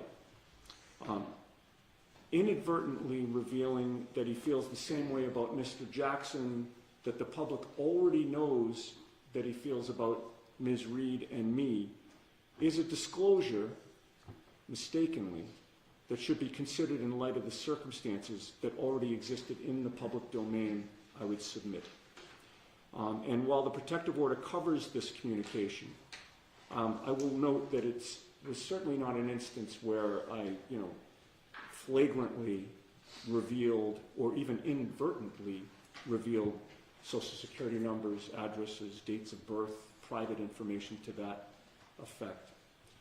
As for safety interests, which was the second reason for the motion for the protective order, revealing that Mr. Proctor has opinions about Mr. Jackson does not jeopardize or otherwise implicate his safety, I would submit. At all times during this investigation, and to the best of our knowledge, Michael Proctor is still a Massachusetts state trooper, and he's already on record with his well-publicized opinions as a result of the first trial, again, about Karen Reed's attorneys. So further information coming to light in this motion that he feels the same way about Mr. Jackson that he does about me does not move the needle, I would suggest, toward jeopardizing his safety at all. And finally, with regard to the third reason for the protective order, I revealed no information about any other pending investigation. In this message, Mr. Proctor was strictly discussing Mr. Jackson. Mr. Jackson does not represent any other individual that Mr. Proctor or the Norfolk DA's office is investigating. He represents Ms. Reed. And so that message from Mr. Proctor was strictly about this investigation and no other. So, in conclusion, Your Honor, I told the court I'd be brief. Protective orders serve important and laudable purposes, and attorneys, including me, need to be diligent in abiding by them. I exercise diligence in abiding by the protective order, but this communication got by me. The court will obviously determine the matter, and in making that determination, I simply ask that the court consider the interests of the protective order that were laid out by the Commonwealth and discussed by me here, and as well as whether there is a degree of prejudice that would warrant a sanction. Thank you. Do you want to address the disclosure of grand jury minutes? I am prepared to do that. If Mr. Brennan is resting on his written submissions, then I can give my oral argument now. Mr. Brennan, you already argued this, right? I didn't. I do have concerns about my ongoing obligations, so perhaps I could have a moment either. Sure.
seated.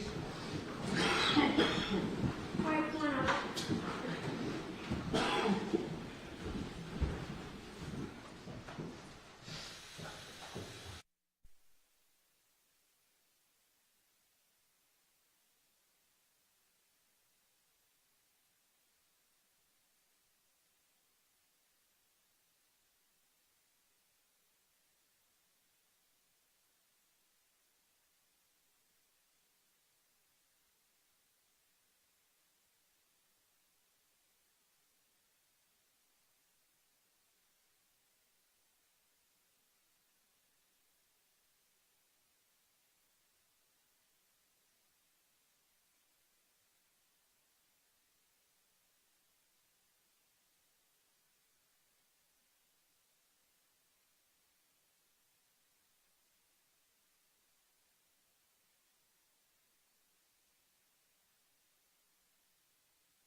Mr. Unity, go right ahead. Thank you, Your Honor, and thanks to the court for allowing me to make much of my argument at sidebar.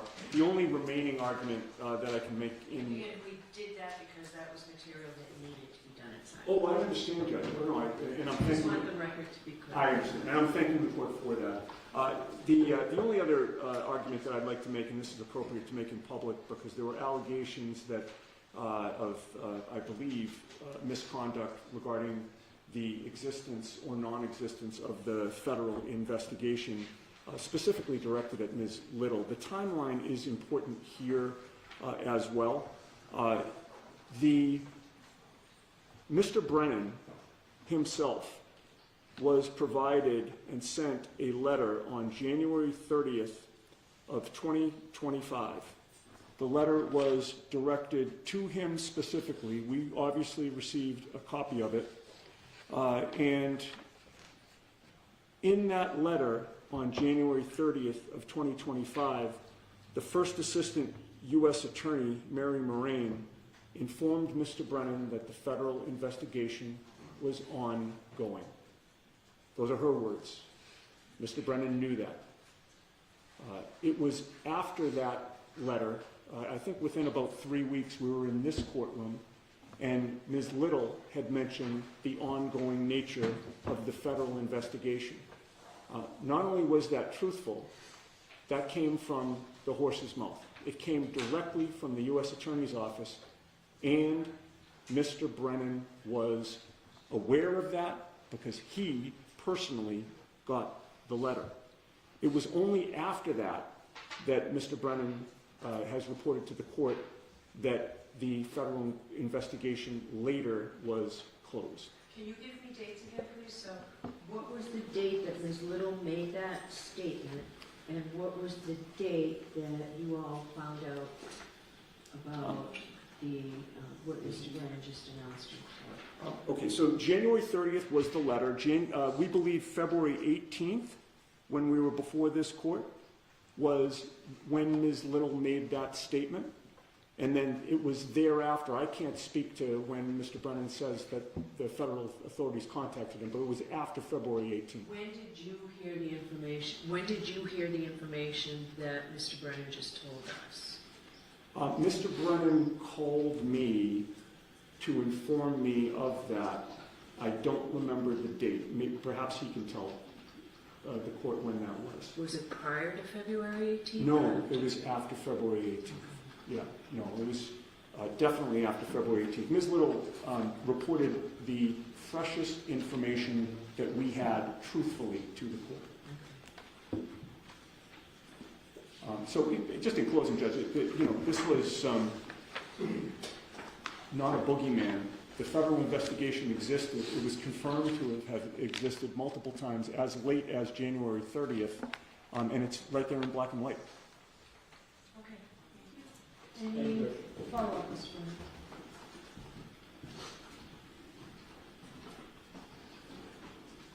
Ms. Little made her argument on February 18th. The Norfolk County District Attorney's Office was contacted about 24 hours later on February 19th. I gave written notice and called Attorney Yannetti on February 26th. The import of the argument is not that the defense was aware it was closed and continued to persist. It is insinuating and suggesting for years of this amorphous impropriety. It is trying to bootstrap their arguments, claiming, yes, that there's a boogeyman, that something is happening in the federal court, but they can't talk about it, when the reality is now that that case is closed. If I may just briefly respond, Judge. I'd like the court to take particular care when we're talking about extrajudicial statements, not to take into account statements that were made in advocacy in court to Your Honor. The Commonwealth referenced a statement that I had made regarding the federal investigation. That was in a courtroom setting. It was not an extrajudicial statement. Also, under the umbrella of the rules of professional responsibility. Correct. Court TV was not in the courtroom.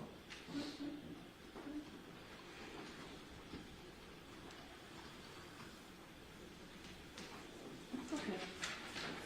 Thank you. So what I'd like to do now, there are new motions that were really just filed. And what I'd like to do, I have one that has a response. So it's the motion to amend the scheduling order to give the defendant a little bit more time for their motion to dismiss and the Commonwealth's opposition. I would like to hear that now. I need to give them a minute.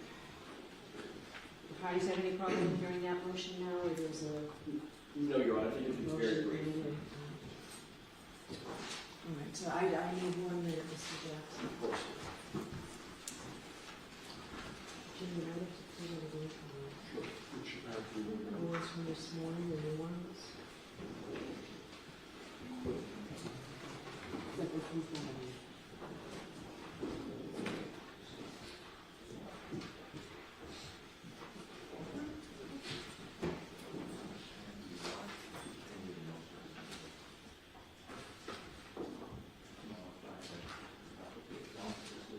I have to check.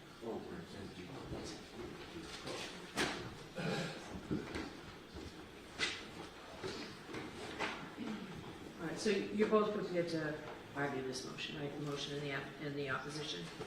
I'm so sorry, Your So Honor. both sides are prepared to argue this, the motion to amend the court scheduling order? Yes. And the opposition, is the Commonwealth prepared in the opposition? Your Honor, we filed an opposition. I just informed defense counsel if they're looking for a date this week if the court's available. I just don't want this to linger because of... So I'm happy to do that. The 17th is out. It's way too far away. But I will hear you. I know what I think is a reasonable date, but I will hear you to see if you need more time than what I think is reasonable. I'll agree if they need a few more days without opposition. Given that, may I speak with counsel?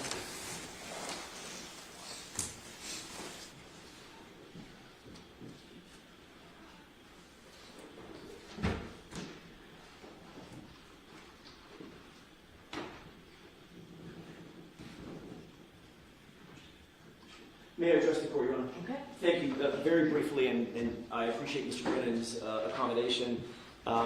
We received on Friday about 400 pages of new discovery, including most of it is probably not attendant to the motion to dismiss, but there are several reports, I think about 4 reports from Trooper Buchanan, Officer D. Jim Pietro, D.I. capital G-I-A-M, Pietro, and 2 reports from Lieutenant Tully that are specifically attendant to the issues involved in the motion to dismiss. And then last night we got additional videos, video evidence, both 9 videos of the download process of Sallyport videos, and then about another 15 actual videos. I basically... What's the quality of those videos? Are they poor quality? I wish I could tell you. One of them came in, one of the batches came in after I was already asleep last night. I think it came in probably 10 or 11 last night, and I didn't see it until this morning. I've not looked at any of them.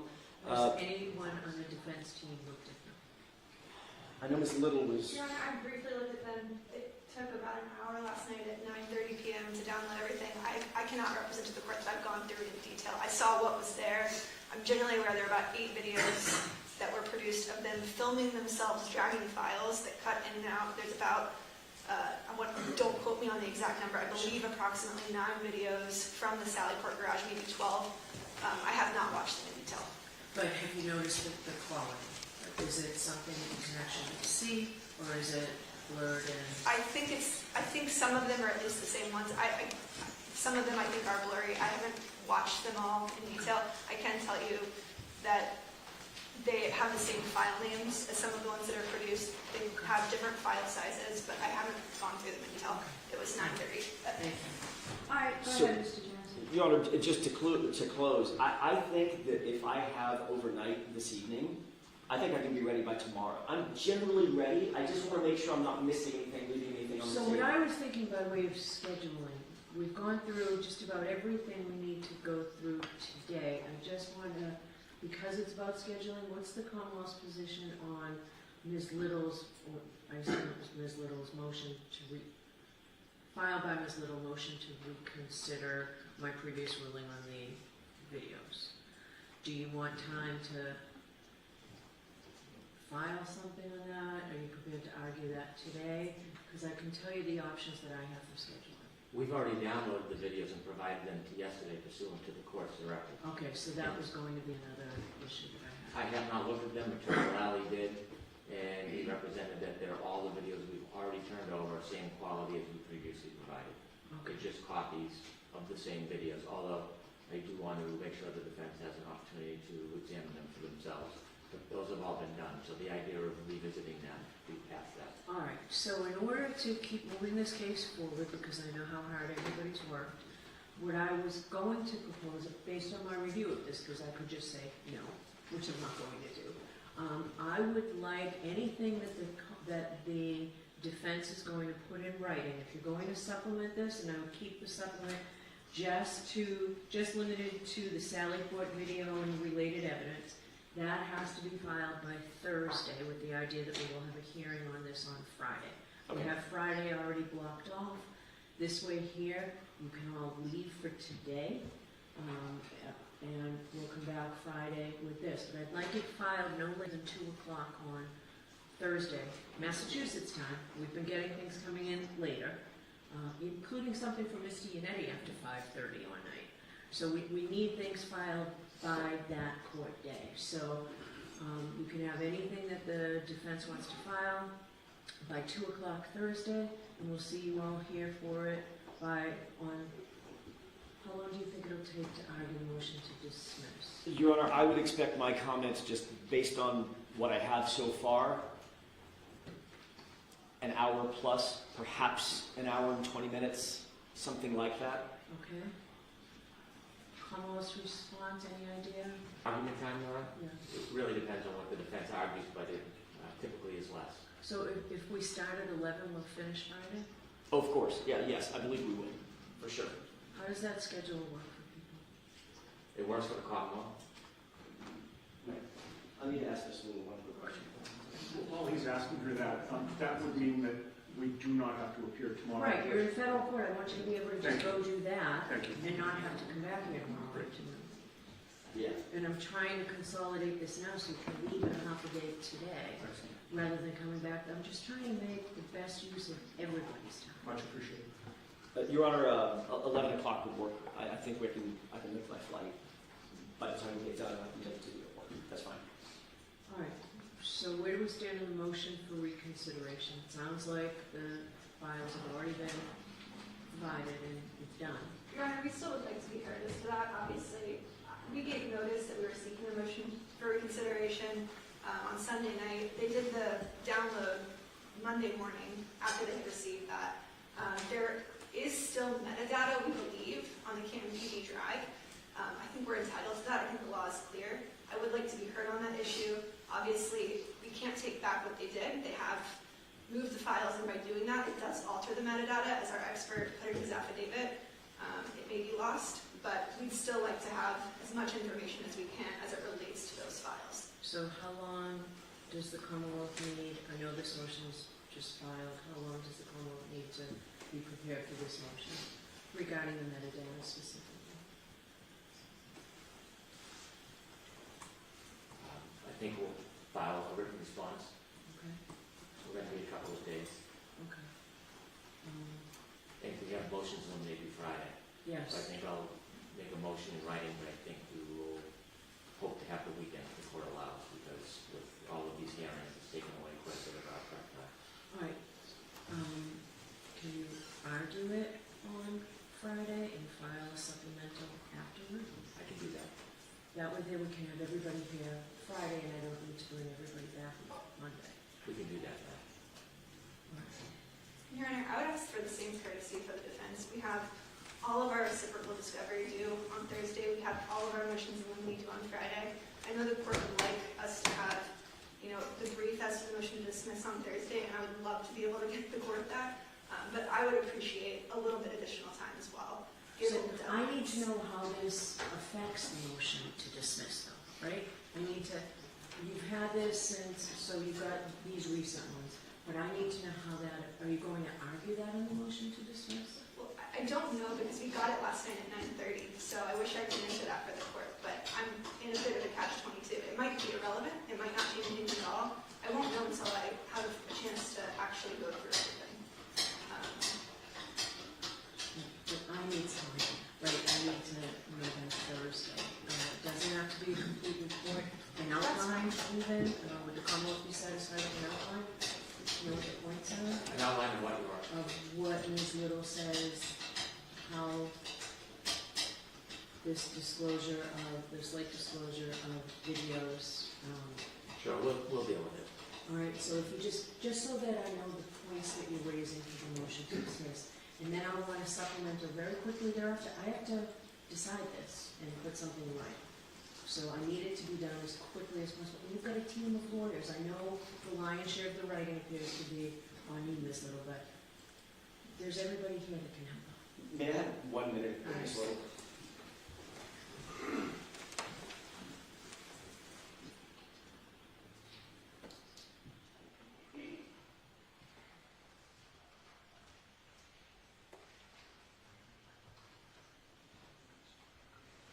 Your Honor, given what Ms. Little just said and the court's concerns, I take Mr. Lally at his word that the new videos are duplicative of things that we already have, which means it's not going to make any difference whatsoever.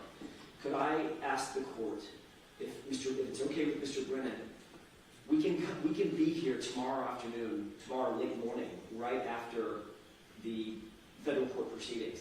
Let's just argue this tomorrow. I will concede. This, what? The motion to dismiss. I think I'm pretty much ready now. I can be ready by tomorrow. I need to add a couple of things about the new reports, but if the videos are the videos, then I don't want to wait. I don't want to waste the court's time the rest of the week just to come back and say, okay, well, basically it's the same thing. It's the same argument that I made today or tomorrow. So I think we can do it tomorrow if that's okay with the court. Are you waiving the additional argument that Ms. Little says? Are you saying now that when Mr. Lally told you that, you accepted and that's fine? I accept his representation is true, and I don't think that we need to file a supplement, which is really where the hang-up is. I don't think we need to. If the videos are the videos, we don't need another supplement. All right. Ms. Little doesn't look thrilled.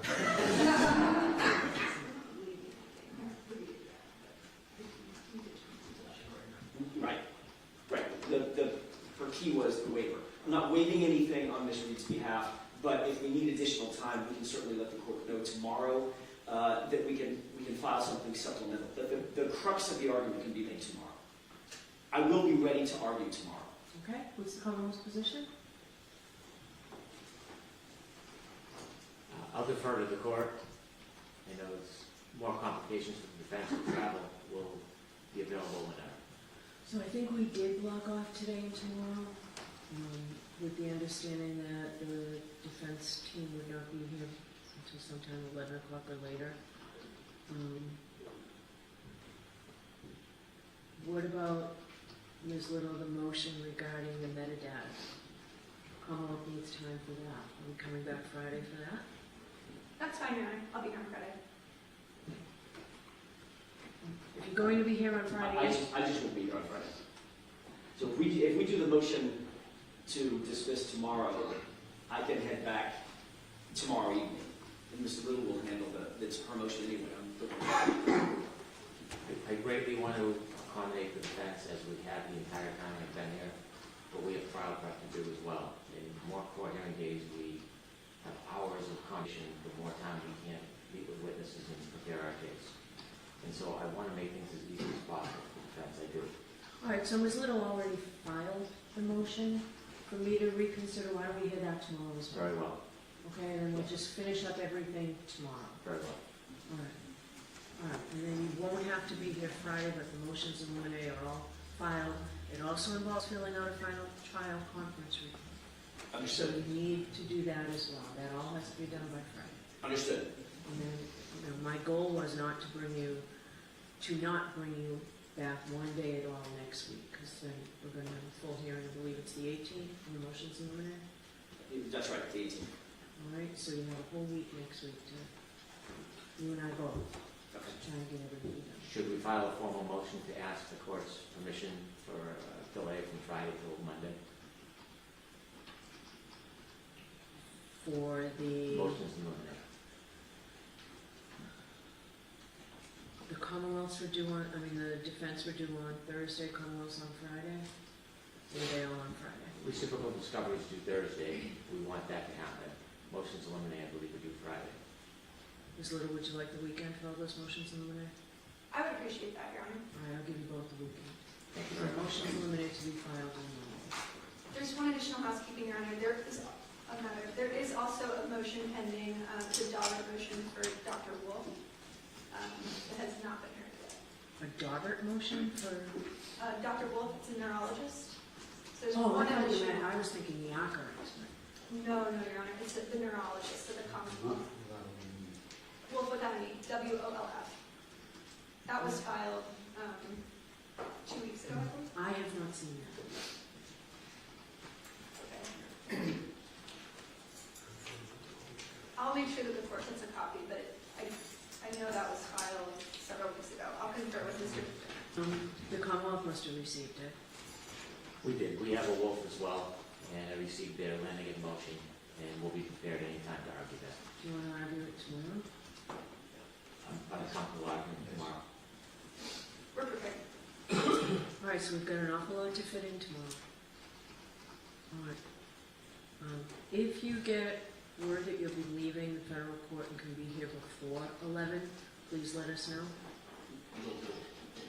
I believe I might have Mr. McDermott's cell. I'm happy to text him as soon as we're leaving the courthouse.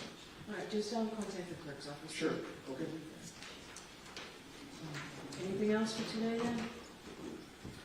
Not for defense, Your Honor. Thank you.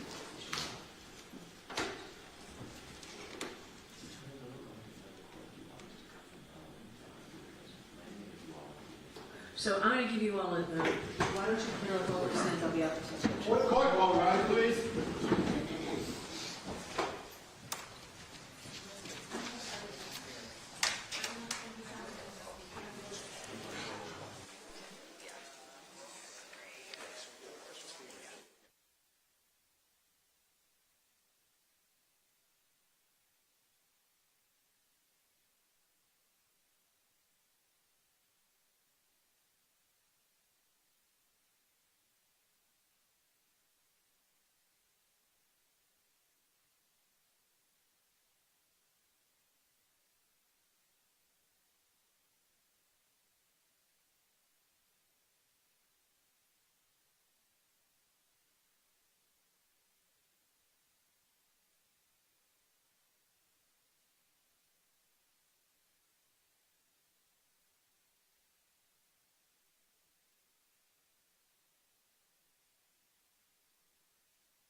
Back in session, you may be seated.